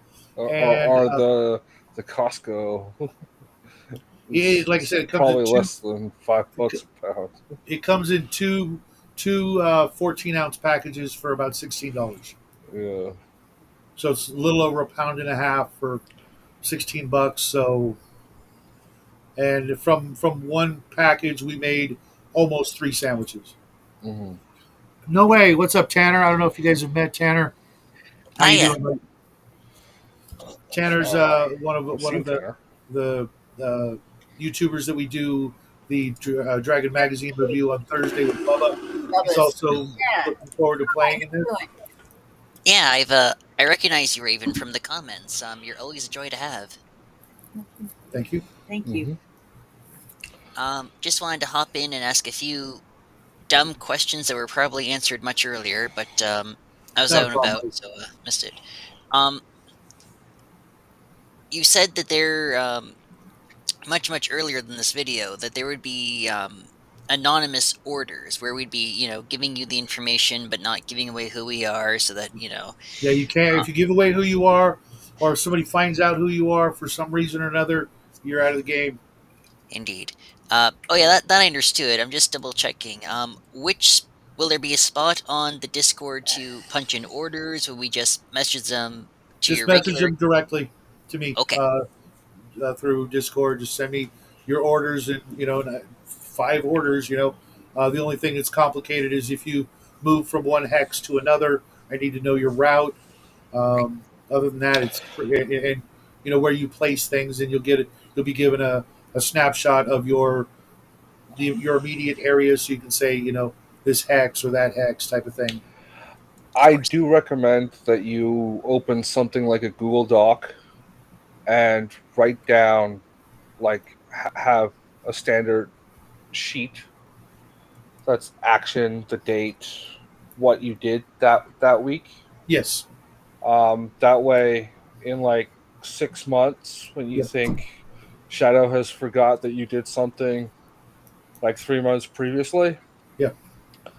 you can go back. No, I got it right here, Yeah. and Each point to player it. would be well advised to go out and buy a little 50-cent notebook and keep their journal of what they do, their names, the places, etc. And so you have a record. I'll have a record. I do have a notebook that I'll be doing all that in to keep track. Although You one could lose a probably, notebook. You probably can't lose your email account. Just saying. yeah. Yeah, I'll absolutely be keeping records. Good advice there. Yeah. You had other questions, man? Um, Not at the moment, but I'll Oh, okay. still stick around here for a bit longer. Yeah, no problem. Yeah. We were actually talking about the moons and how they could be That's what I heard. a key to victory. It's not going to be an easy, walk in the park to obtain that 10 because, spell levels. and other people could be vying after the same moon, which would be fun too. If two empires are fighting over the red moon or something, and I do have maps of those as well, but you don't get to see those until later. You look Yeah, up, there's you see there's blue. what, 14 of them? Sorry, 12? what was that, Justin? How many are there? There's 5. 5, okay. But there's a stupid number. and Oh, yeah. out of 14 players, I expect there to be some battling over at least a couple of them, in 6 months or so. But You could be the Lord of the Moon. Just a little self-deprecation here. He's not the kind of guy to have like 13 or 14 moons in a setting. Tanner absolutely is. And if anyone's an old science fiction and horror guy, I don't even need to tell you the colors of those moons because you already know what they are. yeah, I went with the basics, blue, green. Basically, it comes from my owning the old Bic or Papermate 4-color ballpoint pen. I loved those as a kid, and I did everything with them. Yeah. Nice. I figured you were doing a Magic the Gathering thing, green, blue, red, black, white. No. It's a red, blue, green, silver, and gold. Technically, they're not silver or gold, but that's what they call them because Yeah. why not? Kind of like how over here, for years there was an in joke about the moon being made of cheese. Certainly. Yeah. And who knows? The gray one might be made out of cheese. It's old and moldy, and Cheese. you get there and it stinks to high heaven. But you have free cheese, and every time you're buying, your workers get free food. Yeah. Yeah. There's a hell of a long line to the outhouses.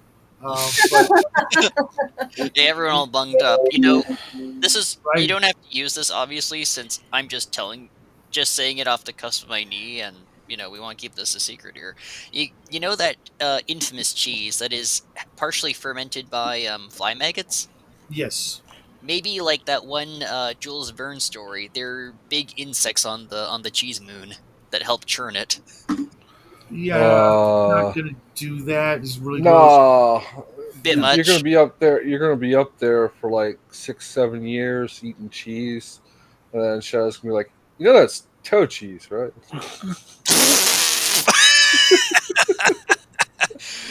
I think this will be a wonderful campaign. I appreciate that, Tanner.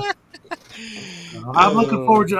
I you know, I, I feel uh, so much nostalgia when we go over the Dragon magazine and we see all those old games that you know literally nobody could be left alive who remember them or who played them. They all passed on years ago. And the few of us that did get to play those games, that that was like the beginning of internet gaming. It's all we had. We found some weird way through the U.S. Post or what have you to play chess, then war games through the mail, and then over the internet with the play by post. And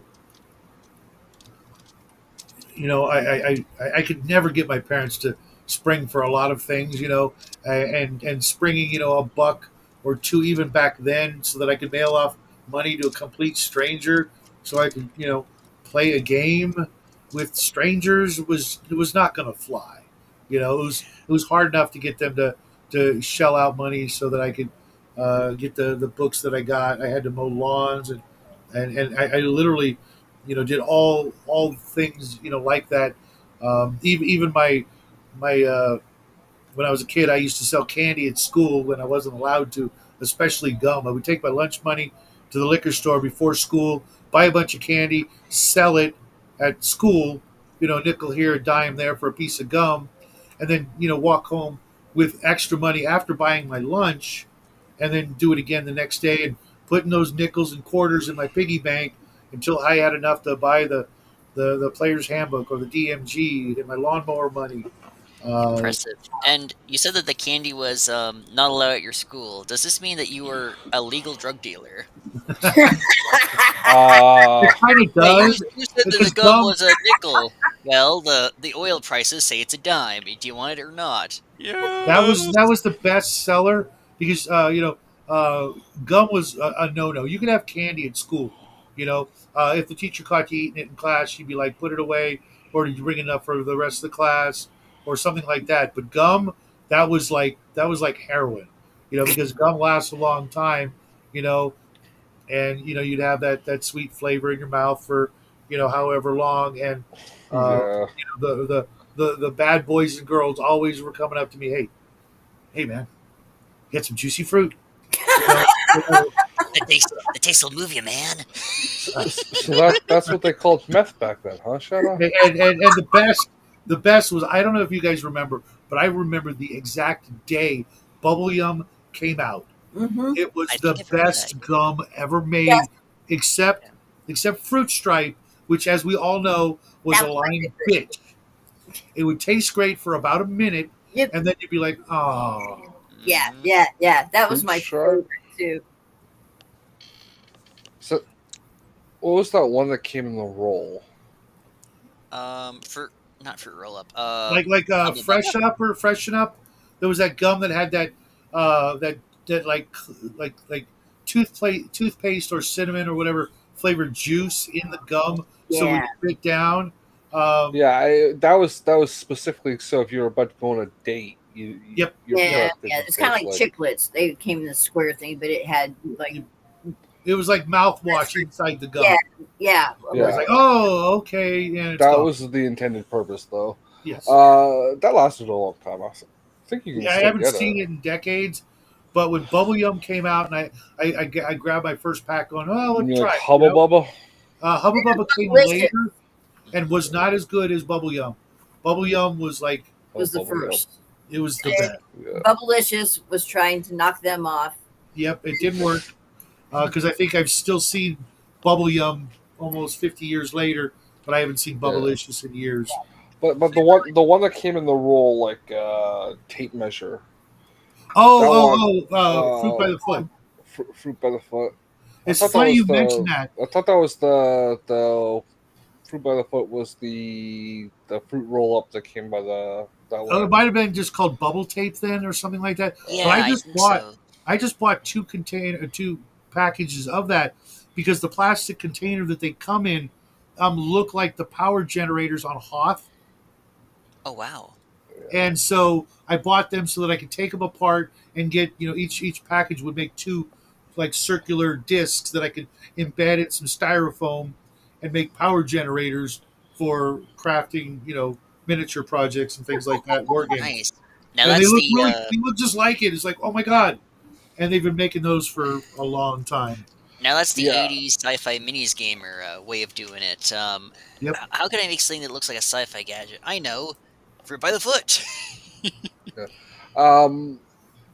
Yeah, but that stuff like you would tear off a little piece, chew it for about a second, and then it tasted like wax. Yeah. I'm just going to throw the gum away. And Bazooka Joe was fun. I don't think they make it anymore, but that was that gum that you'd buy individually by the piece. Yes. I remember when it was like 2 or 3 cents. It went up to a nickel, and it had the little Bazooka Joe comic strip in it. But the Yeah. best part about that was the mail away things that you could buy by saving the wrap or the comic strip, mailing those in, and getting like X-ray goggles or something, Monkeys. hmm And Hubba Bubba Bubble Tape Original. oh, okay. Yeah. And yeah, And the only reason they chocolate had it or out whatever. was in the Easter section, and I'm like, oh my god, I gotta have at least 2. Okay, I can make at least 1 power generator of 4, discs sitting in the snow or whatever. And all you got to do is just glue it down to some cardboard or styrofoam, spray it black, dry brush it silver, throw some flocking or some snow on it, and you've just made terrain. Yeah, I used to get that Bazooka Joe in the morning. Yeah, it was rock hard. You had to suck on it for like a half hour to make it soft. We didn't have that problem. There's a good enough turnover There's at a our joke in store. there So, somewhere for you grown-ups. yeah, we're all aware that you like to suck on rock hard things. Oh, that was for the ladies out there. Who are you kidding? And trust me, never mind. I'm not going to do it. I'm not going to do it. He's totally gonna do it. You like an explosion of flavor in your mouth. But that's not. Anyways, You know what? I'm just gonna go there. Justin, how would you know about fruit explosions in your mouth and rock hard things if you were not, astutely intimate with them? Okay, I mean, this is very first-hand experience there, dear friend. you do not know the joke that we always call Shadow gay because one Yes, time on he's a aware. live stream I think I told him the story. he let a guy in and Let a he was guy in. masturbating. What? Oh, I didn't tell you? That part I did not know about. Why did he decide to whack it on a stream on YouTube? Because he was a complete wacko weirdo that we didn't know, and this was like 2 years ago when I was new to live streaming, and we would just post the link in the chat as a lot of people do. And one night we were talking about sci-fi armor, and a guy started talking, and I thought he knew what he was talking about. Justin saying, "Don't let him in! Don't let him in! Don't!" I'm like, but that's how we met Brian and other people, by taking a chance on a stranger who sounded like they knew what they're talking about. Wanted to come in. I let him in, and his camera is pointed right at his crotch, and he's yanking it. What the? So ever since then, I've made a point of pointing out that Shadow is a gay porn producer, and he likes gay porn, and he makes gay porn. And it's been a running joke all for the gay over stuff. 2 years, and I still think it's funny. I learned a lot because when we finished up with that debacle, and I ended the stream, deleted it, everything, tried to scrub my hard drive and everything like that. And quickly came back on, and we did another stream right afterward, and I never heard the end of it. Well, the following week, a lady who had a YouTube channel who was a prepper, and we were happened to be talking about prepping, and she just found her way to my show, and I vetted her, and I saw, oh, you have a channel, and and she said, yeah, can I come on and talk about prepping? And I'm like, okay, I guess, What kind of and prepping? I look in the green room, and there's this old lady, and it's her with no top on, just flopping up and down. And I'm just like, oh my God, you're not coming I, on, lady. Sorry. I was not here for that, so I cannot confirm that existed, but I do deny it because And then it's not potentially that week, heterosexual. was it the week after or a week after that? Justin got his first stalker, a young man Oh, in Yeah. Colombia named Felix, who has a serious crush on Justin, and he would come and ask Justin embarrassing questions like do you like gladiator movies? How big are your hands? Things like that. Hands. And and he even drew a You can get that one on a T-shirt on my Then he Public drew a page. picture of Justin. yes, a You know, lovely hand-drawn pencil sketch of Justin and shared it with us. And Justin immediately made a T-shirt that's available on his T Public or Teesprings account. T-Public. Got that image on the shirt saying "How big are your hands?" And one of these days, we're all going to buy that shirt. And on Justin's birthday or something, when we find out what that is, and we're all going to July 14th. show It's no with the secret. "How big are your hands?" T-shirt. And then well, I know what that's for Christmas this year. and then like a week or two later, when we thought it was all over with, another guy tried pulling the same thing. I know it wasn't the same guy, but in this the stream restream ad, there's that picture of that guy. He's like bald and he's smiling, Yeah. as they're like their guy or whatever. Well, a guy who looked just like that wants into the show, and he got the link. I don't know how. Maybe it was before I uh, stopped posting it. Yeah, it was before I created He's the sitting room. there, smiling, like waving, "Hey, can I come on?" In the green room. And then I look over, and he's got two separate screens replacing his image, one of a guy and one of a girl, both doing stuff without clothing. Yeah, I didn't see that either, so Yeah, yeah. I can't confirm, but I will deny. Then Oh, I she definitely prepping owe Justin for? an apology then. Yeah, well, I don't know what she was prepping for, but No. You don't owe me an apology. Make all the jokes you want. I'm yeah. okay with that. I'm not unsensitive or whatever. Fair enough, but it's like if I had known, I probably wouldn't have made admittedly a pretty soft. How did you know about that? Good man. Yeah, it was a fun month or two with a lot of we at least I learned a lot of lessons about vetting people and being careful and things like that, because it's ostensibly a family channel when my son is joining us, but he's too old and mature for all this now. So when he shows up, it's just to berate his old man, which is in itself a treat and hysterical. Yes, He is right. Um, perhaps, but I think once he's your age, he'll He'll rediscover take a over lot of the this. he'll Yes. take over the gay porn meth empire. Yeah, check out this awesome "How Big Are Your Hands" design on T Public. Yes, go out and get yourself a T-shirt, maybe a shower curtain, whatever. Definitely a I coffee think I have a mug. shower curtain. So do It- gay it- guys like hort the cocaine of each other's rear end, I or don't is that What? just like a stereotype? stay in school, kids. Don't do drugs. Yeah, he's asking you, Shadow. No, I was just an open question. Anyone could answer or not answer. No, I didn't hear the Because question. he said both gay porn dealing and was it crack or meth dealing? Meth. Meth. That's a slightly older joke that Shadow makes method in the Yeah, crawl space of his stairs. And my son's got a girlfriend named Methany, and Oh stuff like no! that. Her high school must have been very fun for her then. Bethany. I could just imagine a couple years back when Breaking Bad came on the air, and people would not stop giving her phone calls. She looks good in blue. Good times. Blue, Jackie Painkiller, actually- whatever color, man. Jackie actually wants to watch that show, but I'm like, I'm not into it. Not interested. I saw parts of it because I used to tape it for my mom before she passed away, so that she could then watch it when she was awake. And it was like my brother did that literally for a living. The real world. That's why he won't be getting out of jail ever. So it's like not a sore subject, but it does bring I back a lot of ugly memories. not saying you have to. Better Call Saul might be more to your taste then. That's set in the same universe. Mhm. A lot more cosmic justice if you catch my drift. I'm trying to get the boy to watch season 5 of the Venture Brothers. When I can get when we knock that out off our to do list, then I'll think of other stuff. It was bad enough. My favorite movie of all time is The Watchmen, and I got him to watch it, but now I hear an endless stream of blue penis jokes from him.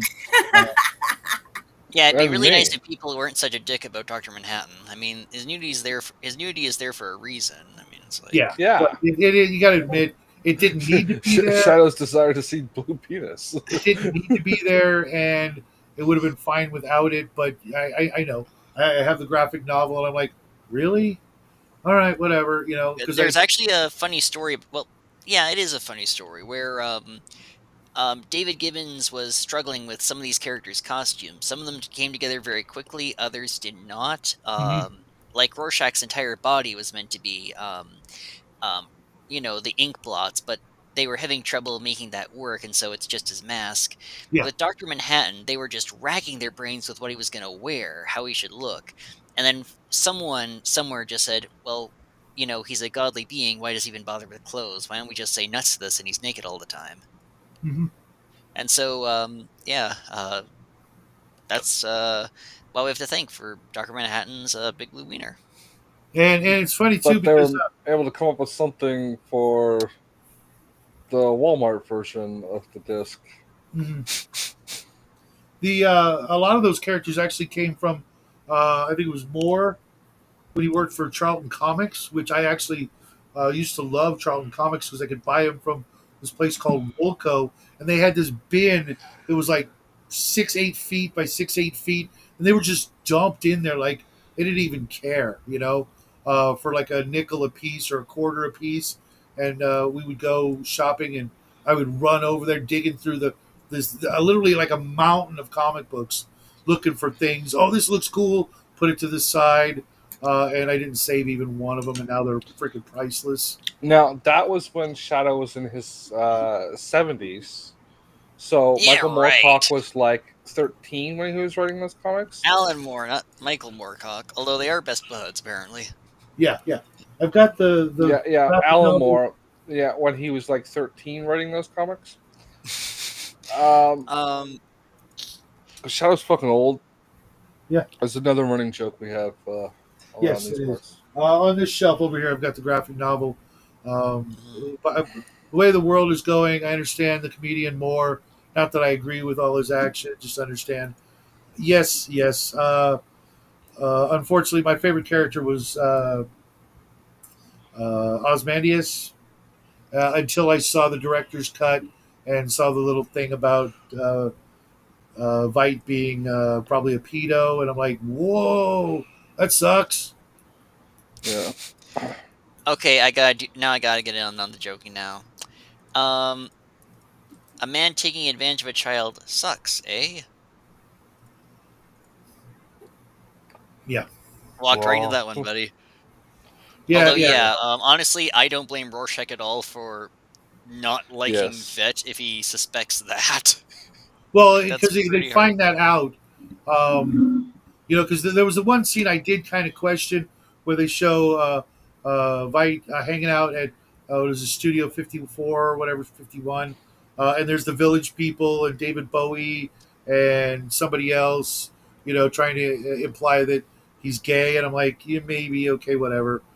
Even though none of those people were technically gay, except Bowie slept with Mick Jagger. Maybe it was just a one-off. I don't know. Bowie was Um, bi, but he still very much liked ladies. I mean, did you see his wife? Very yeah, yeah. handsome lady. Well, handsome. Maybe she Hey, wasn't really a that's lady. just the phrase that they. No. That's you're thinking of Barack Obama. I'm thinking about the supermodel. Yeah, yeah. Yeah, no, this is usually handsome. It's more meant for masculine features. Fair enough. I know back in the day it was a bit more. You called a attractive guy beautiful and a attractive girl handsome. history makes no sense. It goes up, down, left, right, center, but never. Yeah. Never that way. Yeah. Nice. Yeah, I'll admit I've got a giggly sense of humor. I can't control it. Hey, you're amongst friends here, Indeed. so don't worry about it. We don't take this hobby or anything we do too seriously. That doesn't lead anywhere happy. Degenerate.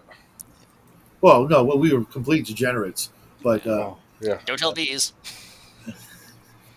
no, just to taking this hobby and things like this too seriously. Just that's not me, Yeah, we don't want to have like a Blackleaf situation. That's just not worth it. Yeah. Blackleaf. Blackleaf. Oh, come on. You guys are way older than me. You know what I'm referring to. No. No, Oh, I Dark don't. Dungeons? no, Okay, so you guys know who Jack Chick is? no. Okay, either you guys are trolling me good or I'm going to need to go into weird history lesson mode for what's supposed to be a tutorial for a play-by-post game that starts in a day or two. So there was kind of an infamous fundamentalist Christian cartoonist who'd make these, by his own admission, propaganda comics, being like, get good with God, or, you'll roast in hell, which honestly you Okay. probably should still get good with God, but all that stuff. Well, Shadow's roasting in hell one way or the other, so it doesn't matter. Hey, he's a Christian, screw you. Yeah, but all There the was gay porn and meth, there's nothing good in that. There is no sin that God cannot forgive. I'm sorry, I'm not Except for the sin of being Shadow. So anyway, he made a rather infamous comic about Dungeons and Dragons back in the day, where the DM's a witch, a woman, and she ropes in one of the players into using real magic, which she uses to make her dad buy her a bunch of D&D stuff.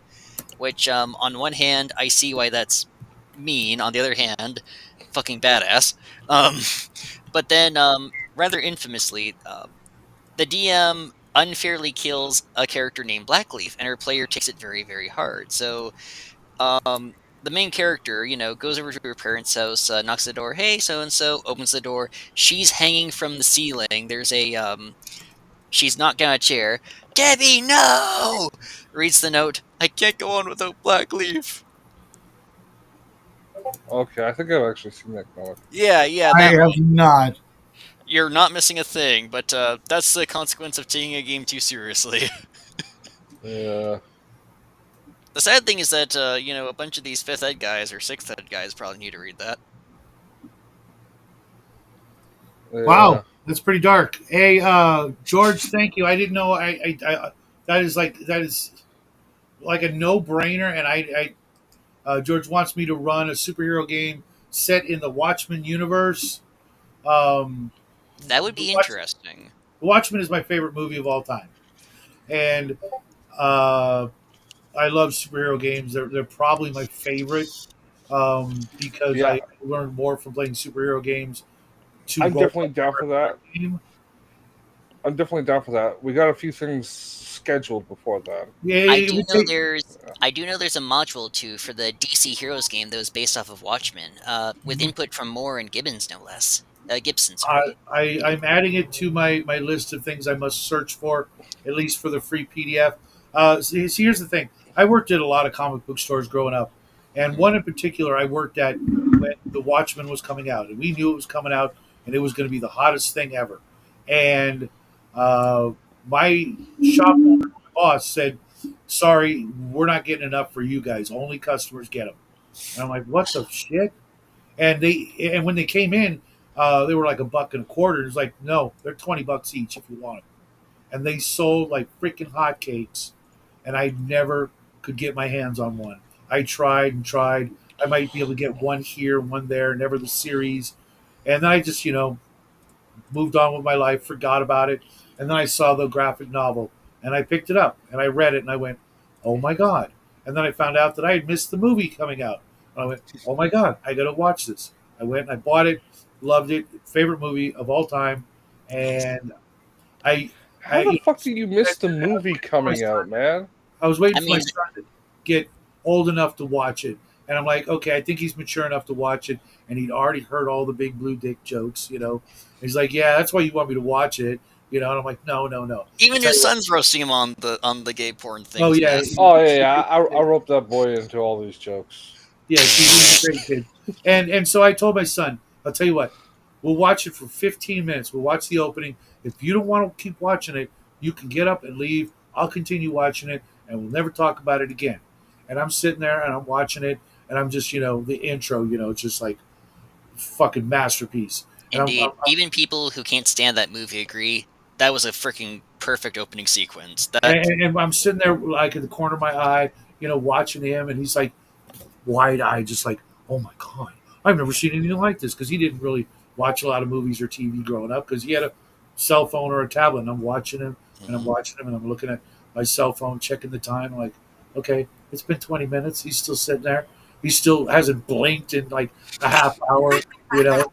And I'm watching him watching it, and then of course he's like, "Oh, here it comes, big blue penis," and he's still like, didn't go anywhere, didn't go anywhere. And we watched it. I'm like, "Did I tell you?" It's like, "Yeah, that was amazing," except for the big blue penis. And I never hear the end of that. And then later that night, Shadow took the DVD over to Supercut and made himself a reel of the blue penis. And maybe his wife did. Now it's on another moving frame on his desk. It's just on loose. And George, I don't think I would use Bear's game unless it came out and I understood it, because I never could wrap my head around the Marvel superhero game. But there are plenty of games on my shelf in superhero games that we could run that wouldn't be like super taxing in the way of mechanics and things like that if we're going to play it live on the air. From what I hear, it's more as if the game ever comes out. There's more being done. I don't ask because he hears that all the time, and he's got my money. He can keep the money. If I never see it, it would suck. But What is the Monty Python one you guys were talking about the other day? Ooh, I'd love to play the new Monty Python game. That one's so deadly that you just pick up a character who's in the scene when your character dies, and it's so deadly. It's hard to do long-term campaigns. It's glorious, and even the DM can die. Is it like the Imperial Guard kind of role-playing game? Here's how this works. Print off 30 copies of your character sheet that are generic. Not exactly. It's because Monty Python is very big on really exaggerated character deaths out of the blue for comedy. Yeah. You can have a character and it'll go up and down in stats, but most likely the character will die in the most hilarious way possible. So, you'll just pick up another character in the scene and play them for a bit, because Python was all about kind of breaking story structure and hopping here and there and everywhere. But here's the funny thing. The Dungeon Master, I think he's got a different name here, Head of Light Entertainment, or The Whole, which I'm certain that anachronism was very deliberate. If they fail to be entertaining to the heads of studio or like general audience, they can end up getting sacked, which also probably means they get killed, and someone else takes over for a bit. Okay. Here's the thing. I'm nominating Raven to run the game because that'd be awesome. Because she loves Monty Python more than I do. I love Monty Python, but I think she would get a kick out of it. I think people would line up around the building to watch her Dungeon Master it. Our good friend Squirrel Hermit is sending me a copy in May. I don't know why May, but he's sending it to me in May, along with a couple other things, and I'm going to pay him back in kind, one way or another. But he said, "Yeah, I'll send it to you." So that sounds malicious the way you say that. Yes. So are you going to send them a cake with a dude and some meth in it?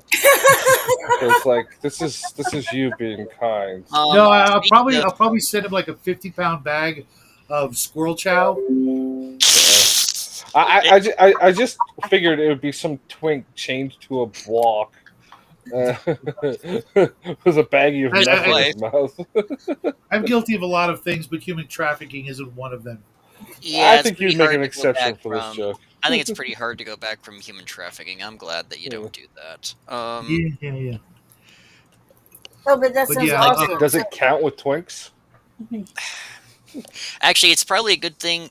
Two things on the note of favorite movies and such. I'd be down for Watchmen. My only concern is that there's only one guy in that universe with powers, so I'm kind of curious how, unless we're going to go full pulp style, how that would work. And then the other thing, obviously, just this me imagining as I read it and watched it for the first time. Obviously, the movie kind of you guys are familiar with Watchmen, right? Because I don't want to say this Mhm. unless you guys know the ending. I mean, everyone knows the Raven ending. doesn't. Like, Raven I doesn't. okay, in do. that I case, saw I it. will. Yeah. I won't go into it right now. Then, Raven watched the movie. I watched okay, it. you've watched the movie. The whole movie? Yeah, When? Okay, then I'm When gonna you told her to. summer. just say kind of where 14-year-old Tanner was completely misplaced, but it, it's also fucking cool, so I'll share it. For a while, I knew Dr. Manhattan like killed people by making them blow up, but there was a part of me that wondered if certain people he brought back from the dead or made it look like they died. So like the ending scene where Rorschach wants to go back to New York and tell everybody, and he's Yeah. crying and screams, "Do it!" Um, for years and years, I thought that Dr. Manhattan, rather than killing him, that was just like cosmic residue, and he zapped him to a universe where he'd be happier. And so I was kind of like hoping, well, not hoping, but like I kind of always imagined this sort of and after the credit scene where Rorschach like wakes up on this weird brass dome. There's a bunch of Viet Cong there. He's like, "What the fuck's going on here?"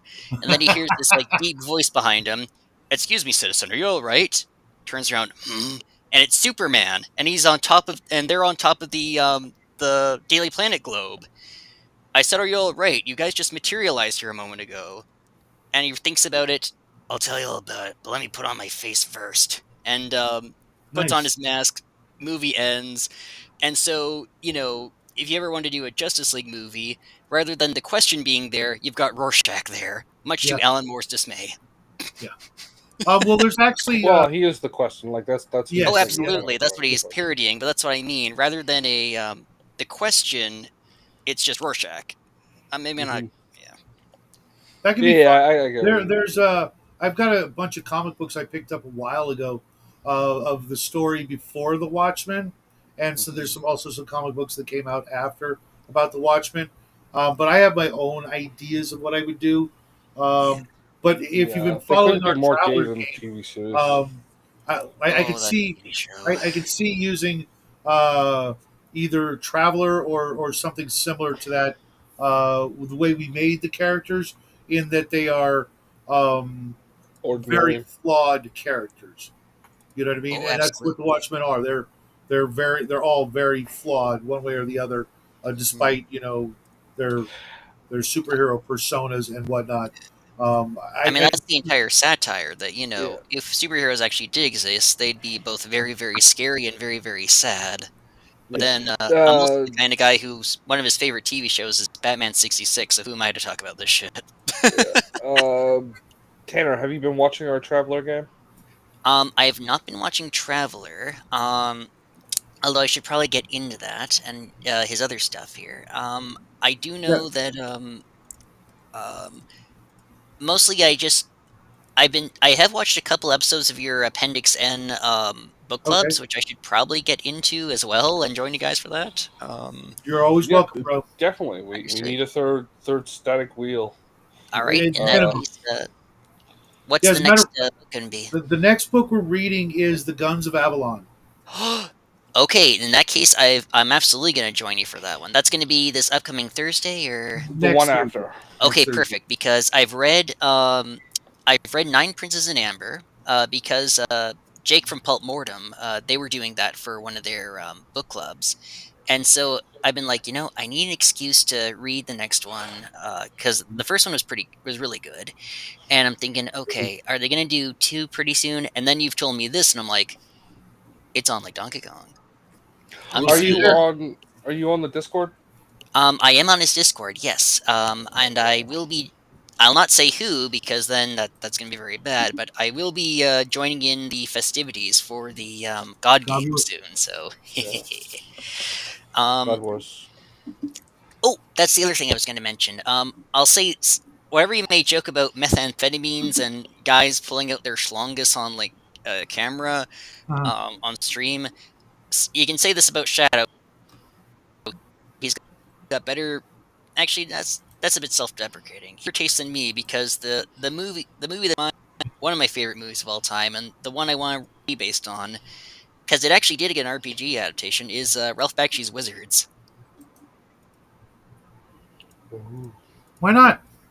I can see Uh, it. I mean, my friend Squirrel Hermit is also sending me um, Dying Earth RPG, ooh. and I find those very similar.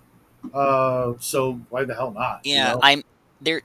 There's a little fairy creature in Wizards. They're briefly shown. They hop on the back of a dragonfly, and I don't have any proof of this beyond just you know, Bakshi was friends with Lynn Carter, who was friends with Gary Gygax, and Lynn Carter brought a lot of these Dying Earth stories to light. Even wrote a few of them.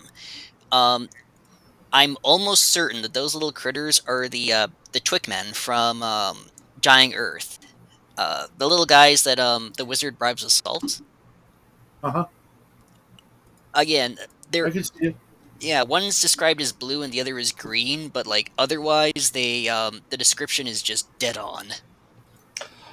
I just sent you a friend's request on Discord, Oh, thank and you. I'm pretty sure if you accept that, I can add you to the book club I am group chat accepting still. If right not, now. Justin Yes. Thor LPs. Bang.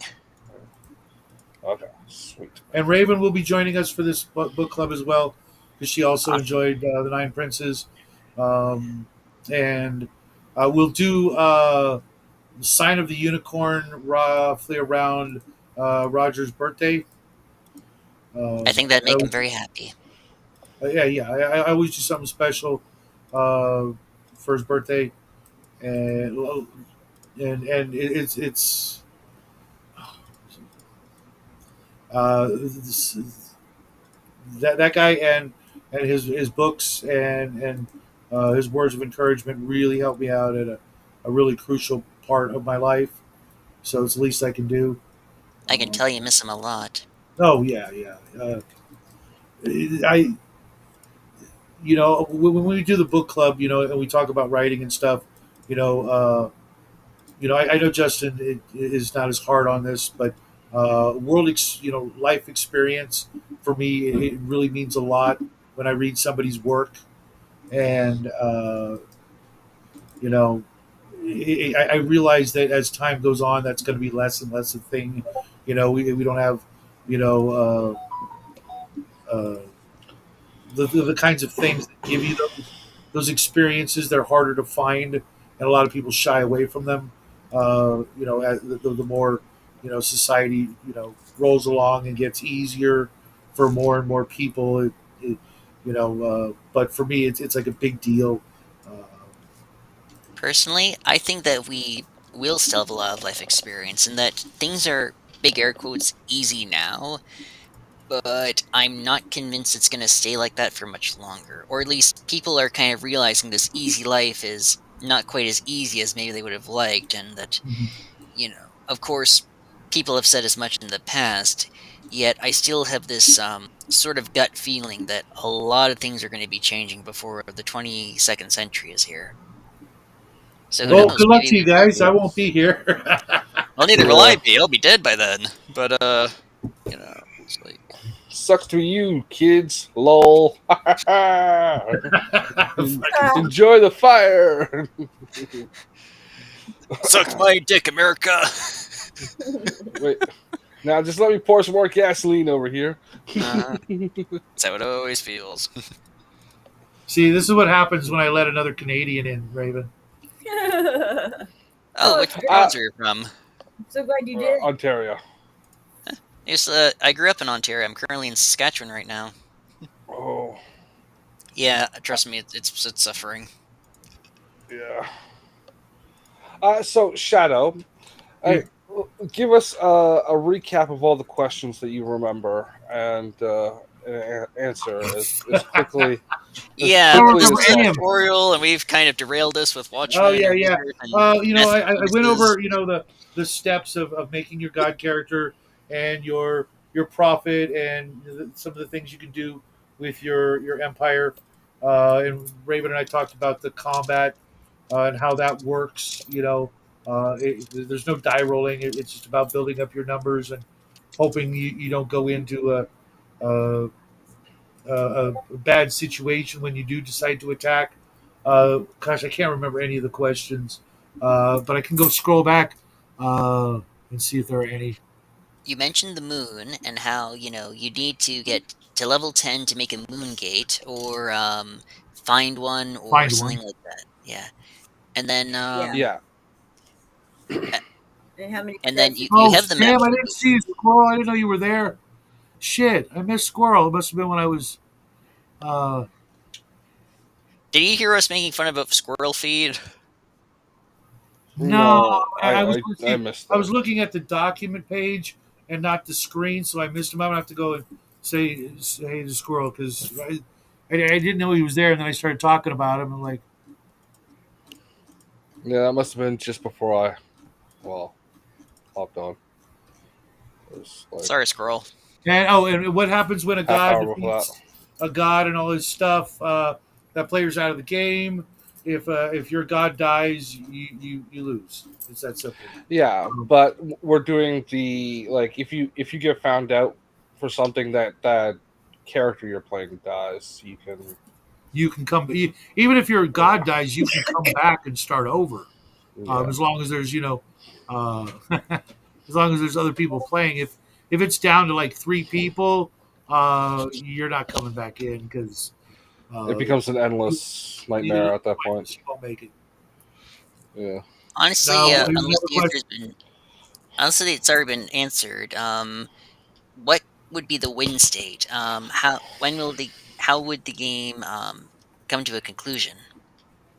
If one god and their empire or alliance, let's say, is so much more powerful that nobody can catch up, Are the worlds completely flooded?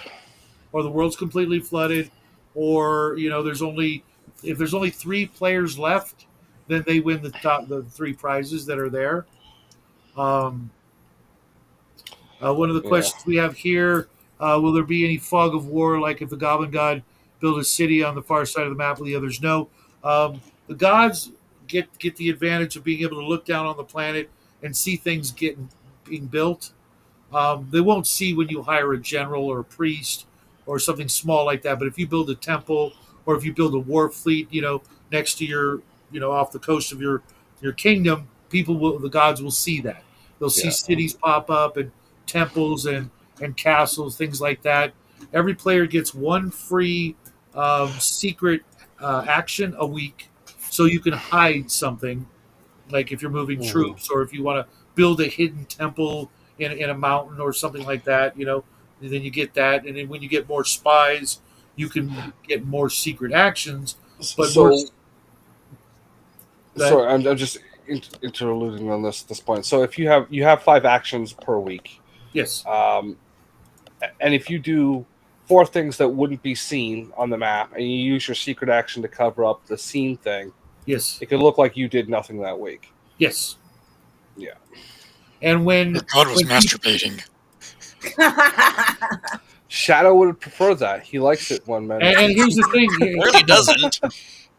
in his presence while he's got his camcorder no, out. just no. Here's the thing, though. If players start noticing that player X is not doing anything, they can assume either that they've hired a bunch of spies to hide their actions. They're doing things like hiring characters instead of troops or building castles, or they're doing other things, and that alone could bring them notice. You know what I mean? Yeah. It's like, hey, why are the elves not doing anything besides the fact that they're elves? They're up to something, right? Yeah. Where so you may very well want to like build a city, but there's nobody in it, or build a castle and there's nobody in it, and your other actual real goals are tunneling under your kingdom, building a dungeon and filling it with monsters, so that when you do attack, you've got this army chock full of monsters. Or you're working on improving your character levels and points and stats and things like that, which would give away your possible strategy as well. Yeah. Be careful what you do and what you don't do. Can you I create need to your go monster? through. You just state you're creating a monster. Yes. Now you can say what the monster is. Like, say you want to build a dragon, okay, or make a dragon. Well, it's a baby dragon or a mid-range dragon until you beef it up to where it looks like a dragon. You know what I mean? Can you This is have going to have hybrid? like numbers, like threes and fours in its numbers, and the dragons that you encounter, should you encounter through the events table, a dragon will have like eights and tens in its stats, and it can fly like 8 squares or 8 hexes a week. And when it does its freaking fire breath attack, it's freaking nasty. It's like 8 or 10 points of Can you damage. have hybrids? Yeah, you can call it whatever you want, and will act as if it's that. But you should, if you want to make like a big scary monster, as opposed to just like a bunch of orcs, you should pump some points into its numbers to make it more ferocious and devastating. If you just take the off the counter, off the shelf monster that you get according to the rules, it's decent. It could kill an average army, but You're a better little bit. off, yeah, putting in a bit more effort and like being like, I'd like something like this. Yeah, Yeah, it technically doesn't matter what the monster is. It matters what stats you put onto it. Yeah. With your turns, so you could have the monster of the floating toothpick. There's like a little toothpick floating around. It's got like fire breath of 10, magic defense of 10. I was thinking like a Persuasion fire of cat 10 or something, It just flies cat and a around. dragon, and just you have a very Oh yeah, agile. that should be more than reasonable. You just take the base stats, grow that critter out, and then launch it to unleash the hellfire upon your enemies. Yeah. As you do. Because that's something you can do. You could create a monster and then just send it on an attack run against your enemy, and your enemy wouldn't know where it came from until they kill it, and then they can do some magic and find out where it came from. But you could probably use your secret origin, like a turn to keep that secret. Yeah. Yep. Because if you like take a wizard and have him go on a little mission, and you send him off over this hex over here, and then he summons the monster, uses the monster summoning spell, summons a monster, and then says, "Go get him," and points it at your enemy. When your enemy tries, say, kills the monster and tries to figure out where it came from, it's going to say, "Well, it came from that hex over there." Yeah. That's all you're going to get, So, is there ever a point in the game where like you could retreat? Like, let's say you're going to attack somebody and you have no idea what you were in for. You saw they've got this huge monster that they brought up and they've kept it secret throughout the whole game. Okay, can you reverse your army to try to save some of the well, if you're actually in combat, technically in combat, you can retreat if you've got somewhere to go the next week. But if they wipe you out, you can't retreat. But if you're like on your way to, like, you send an army over to Fred's village and you're going to attack it, but before you get there, your spies tell you, "Hey, that army's a lot beefier than you thought," or the report comes in and you find out, "Oh crap, they got like 8 castles and 16 armies, and your one little army is not going to do much." So you can say, "Well, okay, fine. Come on back, guys." Yeah, it's assuming that like when you get close enough to them that you'll see. Okay.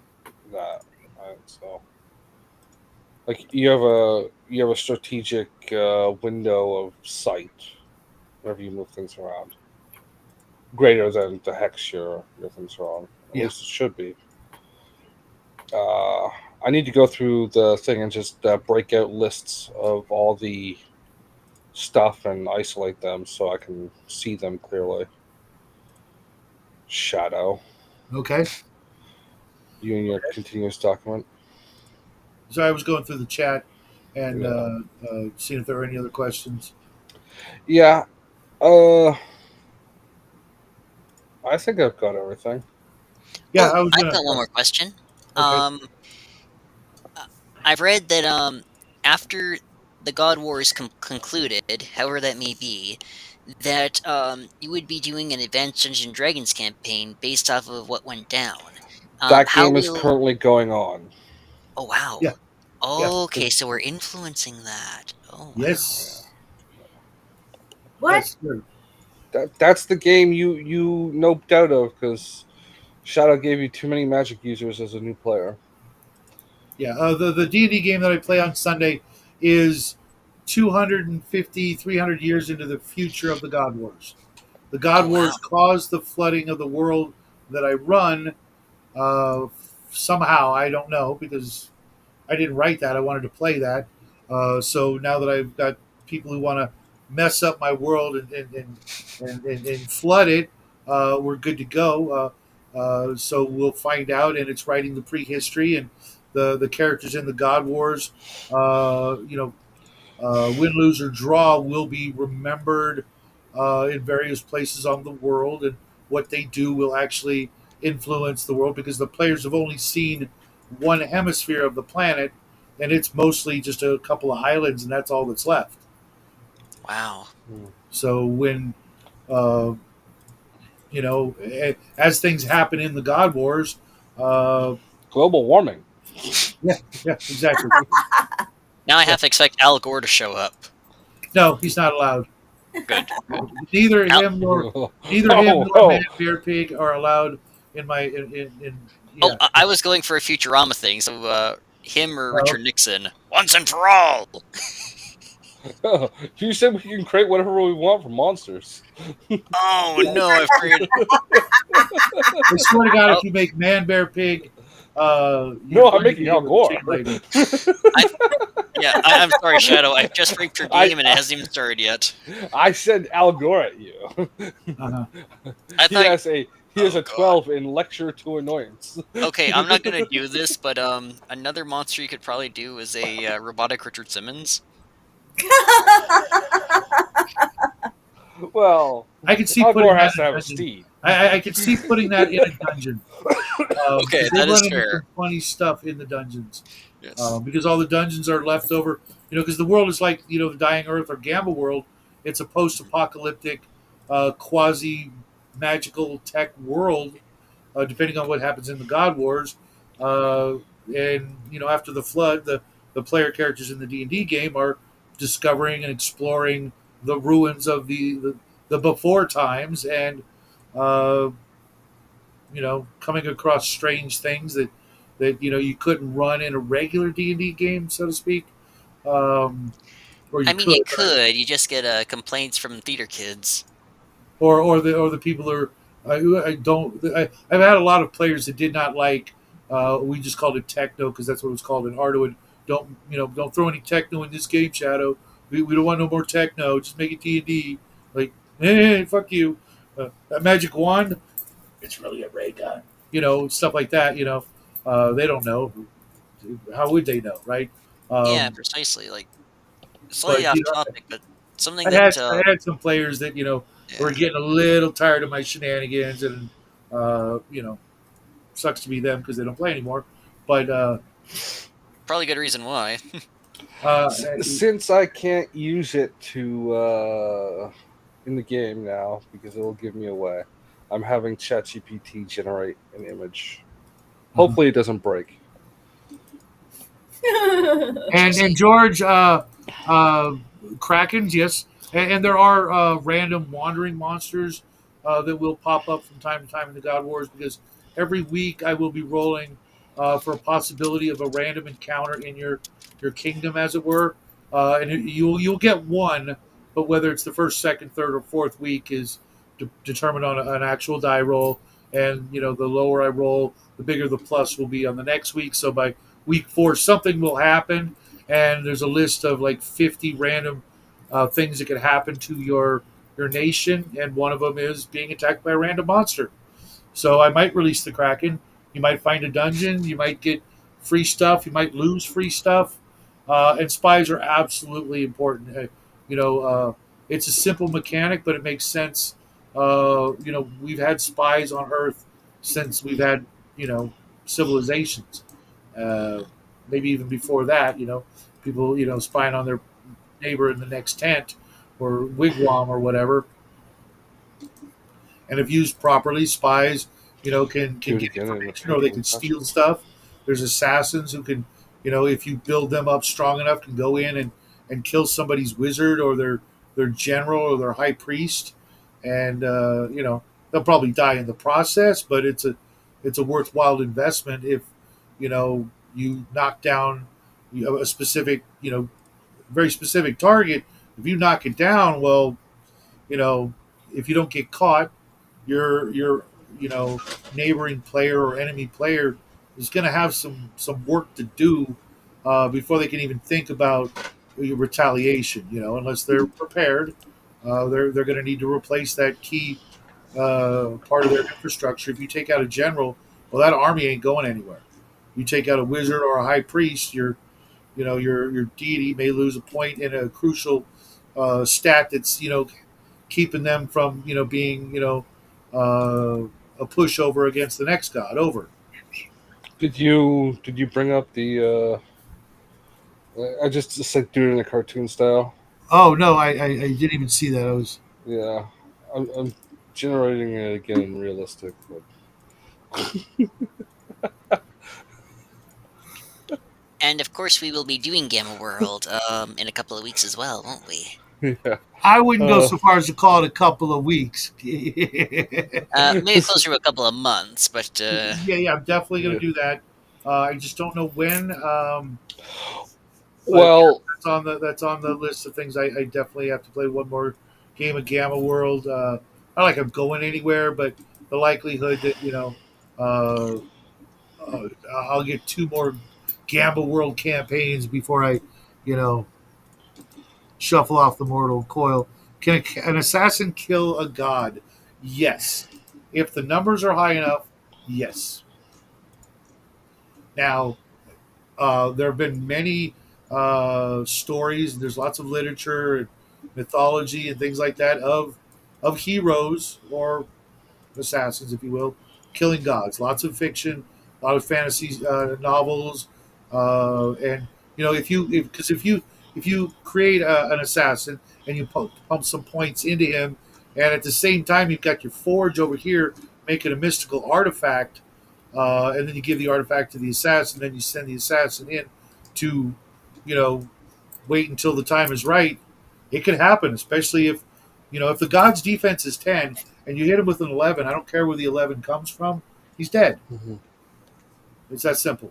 So, you know, I was toying around with the idea last night, thinking, could a player make a an empire that's like almost nothing but the god itself, and then just send the god out like early as possible and just start freaking stomping on cities? Like basically, you make Godzilla as your god, and he just says, "Screw it, I don't need cities. I'm here to destroy cities." Well, if creating an army gives you like several points in that army, right? Mhm. And then like putting that same 1 point into your god only gives you 1 point. When that army goes up against that god, it takes more away from it than it cost. Could You got to do that so it's not just like I see what you mean. bitch fight Royal Rumble the game instead of empire building well, and culture building. you know that strategy would give you a lot of weaknesses, and Hmm. you know it could work, but it would be very You definitely go gut another player yeah, with the sacrifice of your god. yes, Um, yes, especially if you know know where to attack. Mm-hmm. If you do some spying or some divination and scrying, and you just pump all your points that you can into said god, yeah, but you have nothing to defend, and therefore people can just take your land. And then you're out of the game with that character. Yep. If you have no place of your primal place of power, and you have no priests and no temples and all those things, then you can't really generate anything that will keep you going. You have to have an infrastructure of worshipers to keep powering you. Uh, but you could still, you know, do that minimalistically and still, basically use your god as your army Mm-hmm. or leading your army. You've got one army, one temple, and you just keep pumping stuff into things like that. Maybe even give your god a couple of magic items. You know, it can happen, but that's what we're gonna play test out here and see how it works. And uh, There's always that one player in Risk who puts everything on one territory and then just waits it out, sees what's going to happen. Who plays defensively or plays. well, they just build up, then walk through the board, destroying as much as they can. Yeah. And then dies the next turn because they have no other. Mm-hmm. Guess we'll see. And it'll be fun because when it's all said and done, and I give out the awards and all that, and everybody does the gender reveal or the goddess reveal party. Yeah, I was playing the god of law. What? No, you son of a bitch. You know what I mean? It's gonna be funny. Hopefully, nobody's gonna be like, "Oh, you suck. I hate you. I'm unsubscribing," kind of attitude. And we'll have, you know, Yeah, Shadow, I hate you. I'm unsubscribing. Well, yeah. Probably not. I mean, people kind of know what kind of game this is going in. I mean, if you get your Jimmy's rustled, that's really on you at that point, Yeah. But I'm hoping that well, it would be a joke. I talk with this guy fucking 6 out of 7 days of the week. Yep. Actually, speaking of, if you want to see some real salt, unless, due to a health issue or something comes up, Thursday morning, I'll be, and these are guys I like, by the way, I'll be frying off Mr. Gygax and Mr. Cask's eyebrows off. Okay. Looking forward to that, too. So long story short, he's already mentioned as much, is that with Beelzebub, he and I looked through the old Dragon magazines. Yes. While researching number 11, which we're about to do a look through of, that one has 2 rather infamous articles, and much as I respect the men who worked on Dragon a great deal, those deserve a serious spanking. Yes. Yes. You probably even know what they are already. No, I honestly don't. I haven't looked at the issue yet. I've been just working on the God Wars and some other things. I haven't even read. I read Berserker last week. Finished that off. That was fun. But I've been busy just when Bubba said Wednesday night that we weren't going to do an episode Thursday morning. I was like, oh, thank God, because I was so. I understand. I had to finish reading Berserker by Thursday afternoon, and I had some other stuff to do, and I was trying to get the God Wars, out as soon as possible. Now there is an opening in our game, our Saturday Traveler game. Traveler game. Watch when this game is done, because it's not a forever campaign. Will be Morkborg for a little bit, then Pugmire, then I'm guessing something with superheroes, but that's still up in the air. Yeah, I don't know yet.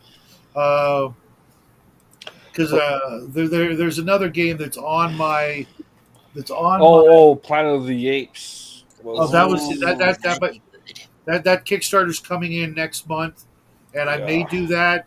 But I want to run something by you because I just found this sheet that Jackie and I were working on, and I didn't know where it was. It's a little, tiny little index card. Okay, Raven, I know you're not real super familiar with the Venture Brothers, but I know you know a little bit about the show Supernatural. Mm-hmm. So Jackie and I were working on my supernatural version of the Venture Brothers. Instead of it being mostly superheroes, it's like mystical, paranormal in the modern day, and the superheroes are more like Doctor Strange and Doctor Fate and things like that. And Swamp Thing? there's the Swamp Thing, absolutely, but Swamp Thing? but the game's going to be a tongue-in-cheek Venture Brothers style. Yeah. If you were to run Supernatural, but with more comedy and more spandex, let's say. Yeah. Um, Let me quickly explain Swamp Thing to Raven. Raven, Swamp Thing is like Bigfoot, but green Okay. Made and out of made of swamp. vines. He's also a plant elemental. Okay. Yeah. We don't know that Bigfoot is not a plant elemental, though. That is he possible. could be. He could be. I So- also misspoke, although Swamp Thing obviously could fit that like a glove. My brain farted. I meant to say Man Thing because Yeah. that is a supernatural spandex story where he hangs out with a witch and a duck. Yeah. I'm not even kidding you. That's how Howard the Duck entered the Marvel Universe. Yep. What do we got here? What do we got here?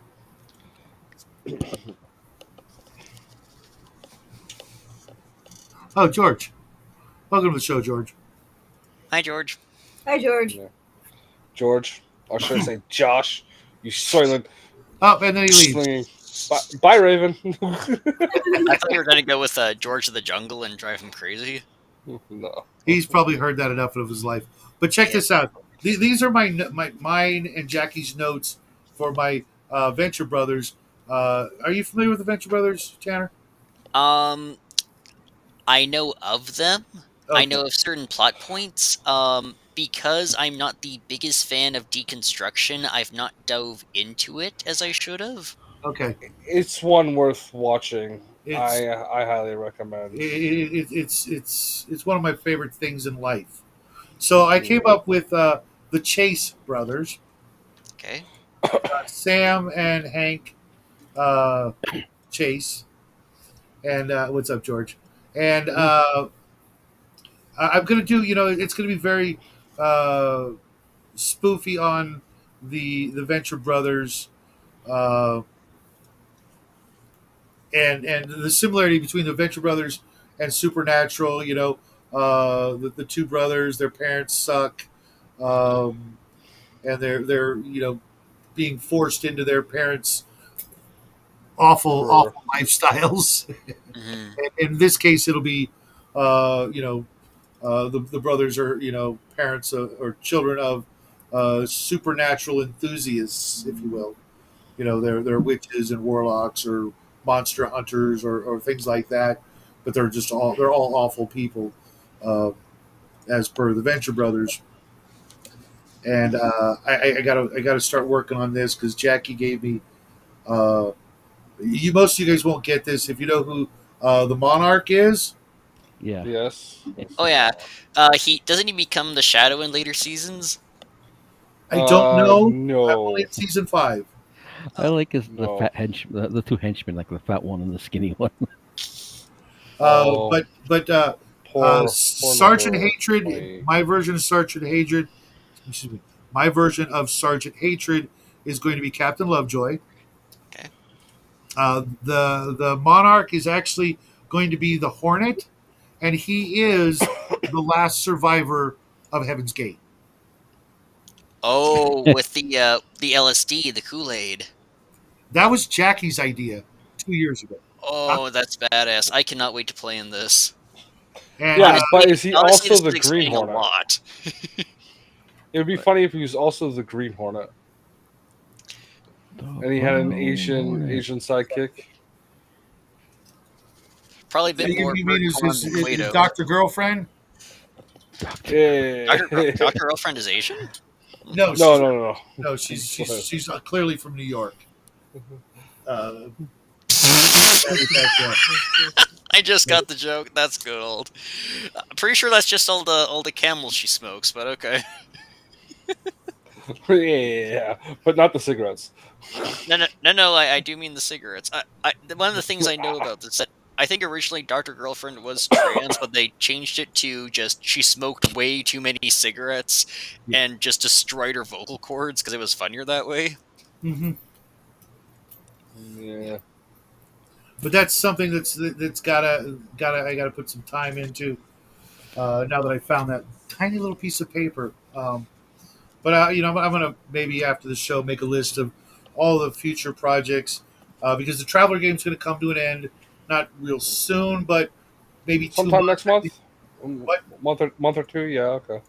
Couple more Tops. sessions. It's almost coming to what we can call a very more or less satisfying conclusion, and then we'll do something else. Oh, it Just will not be as climactic as last episode. yeah.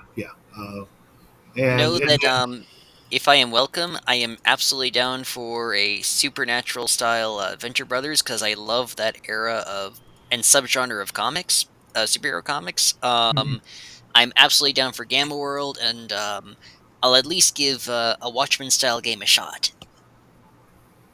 Mm-hmm. Right. Well, the next thing we're going to do on Saturday nights will be, I think Justin's going to be running Morkborg. That'll probably be, knowing him, like 3 sessions, maybe 6, before you Yeah. all in just frustration.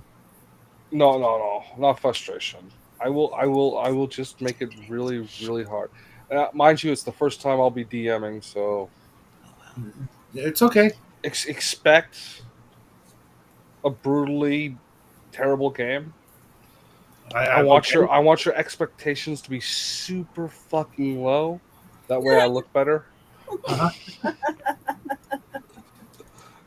expect a Raven level of competence. Subtle. Right. Saturday night. Depending, Yeah. it'll depend on what time Saturday night because I've got a pretty dedicated Saturday night slot. But I'll see what I can do. Okay. Yeah, we start at 6:30, but that's when I do my current game. That can change. It's if Justin wants to run it a little bit earlier, that's fine. A little later, that's fine. Yeah, that's 6:30 your time, so that's 9:30 my time here in. So if you want to run it a little earlier, that's fine. Nah, I don't care. It's all the same way. I'll definitely be in touch. Okay. Absolutely.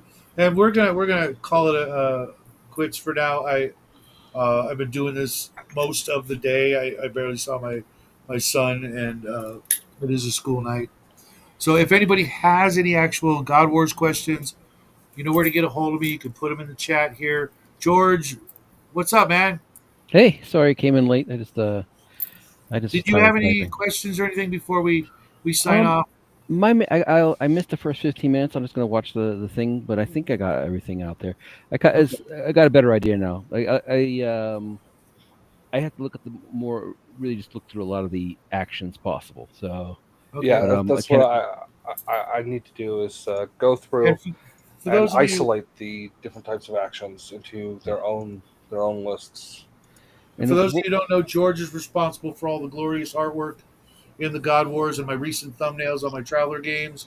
Oh, thank you. And I'm looking forward to seeing what each and every one of you guys do, because I'll be the only one knows it's you doing the things that you do. But he's not responsible for the glorious image of Al Gore riding robot. Dude, I'm sorry about bringing up Al Gore. I was trying to do a Futurama reference and it just went sideways. No, it's okay. Oh, it's okay. I'm gonna.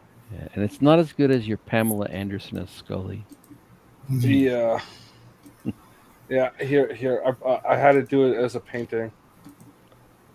Is it odd? I could kind of see like barbed wire Pam as an occult detective. Yeah, there's a better version. Oh, there's the robotic Richard Simmons. Oh no! With Al Gore wizard on his back. I cast flood on you. Global warming. He totally would. Also, do you want some tobacco? I have a tobacco farm. He would do. All of his magic is smoke and mirrors. There you go. Oh my god! You should put that on your public or whatever site. That would be hysterical as like a button on your jacket or something. Yeah. You know? I'll put that on a t-shirt if I remember sometime tomorrow. Okay. Stop sharing. I will bring up the Pamela Anderson X-Files image before we go out. I just gotta find it. Not the X-Files. There Yeah, we go. there's something I could share some of these pictures myself because. There is a little window at the bottom of the. One quick question for Shadow is Sure. like, what's the first thing you want from us, and is what's like the due date? Like, Well, I'm going to read the report next Monday of what everybody does. okay. So do we have The to first thing create? you need to do is make your god, then your prophet, then your empire, and then you spend all your 10 points on your empire, do your god, your prophet, and then you'll get 5 actions for the week, which are similar to your 10 points, but I call them points in the beginning because it's a little bit different, just to separate the two so that you'll get used to the habit of sending me what you do what your 5 actions that you do, date them, give names to everything. Every person, place, or thing needs a name because I'll be mentioning them from time to time in the report, and not just saying a general from the elves does this, but I want to give the names so that people start to love or hate these characters that Presence, you guys yeah. create. Because the audience, I want them to love or hate them. The players, I expect you guys all to hate each other and have blood. Yeah, I hate you guys, motherfuckers. I'm pointing my fingers out there.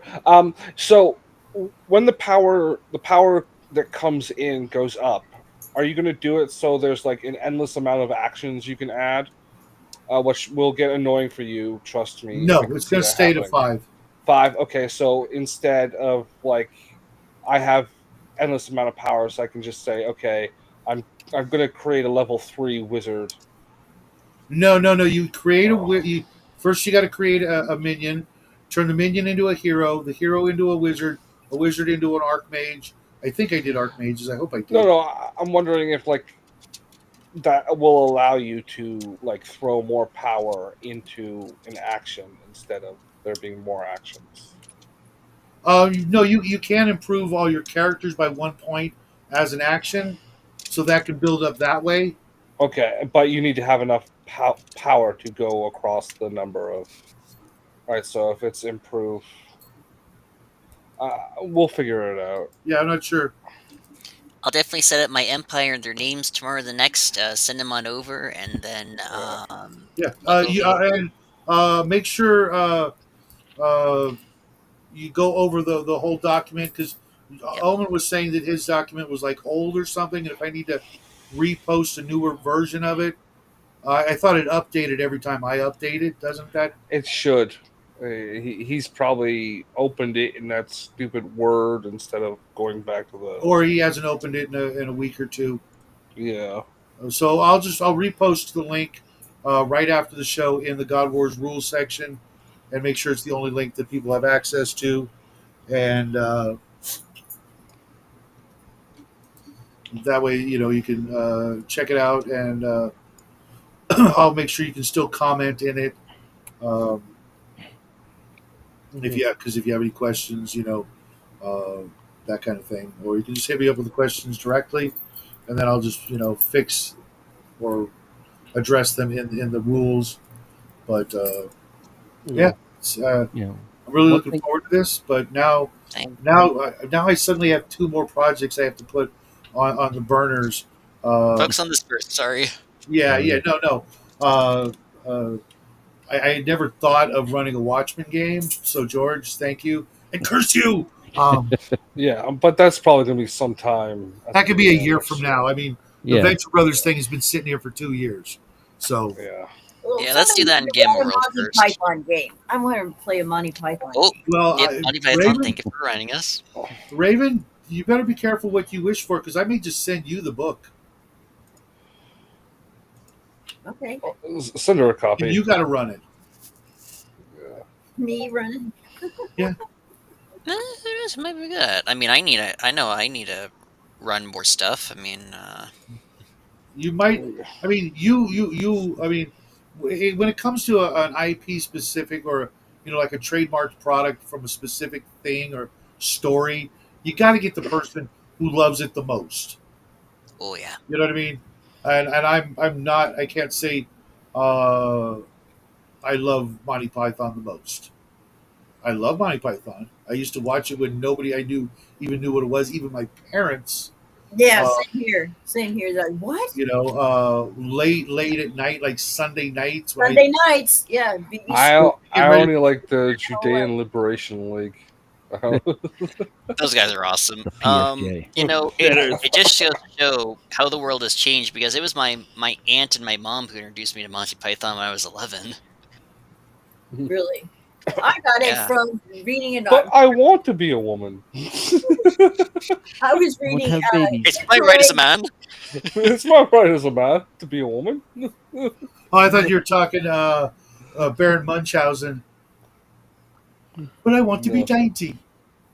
No. That is another wonderful movie. Love Baron Munchausen.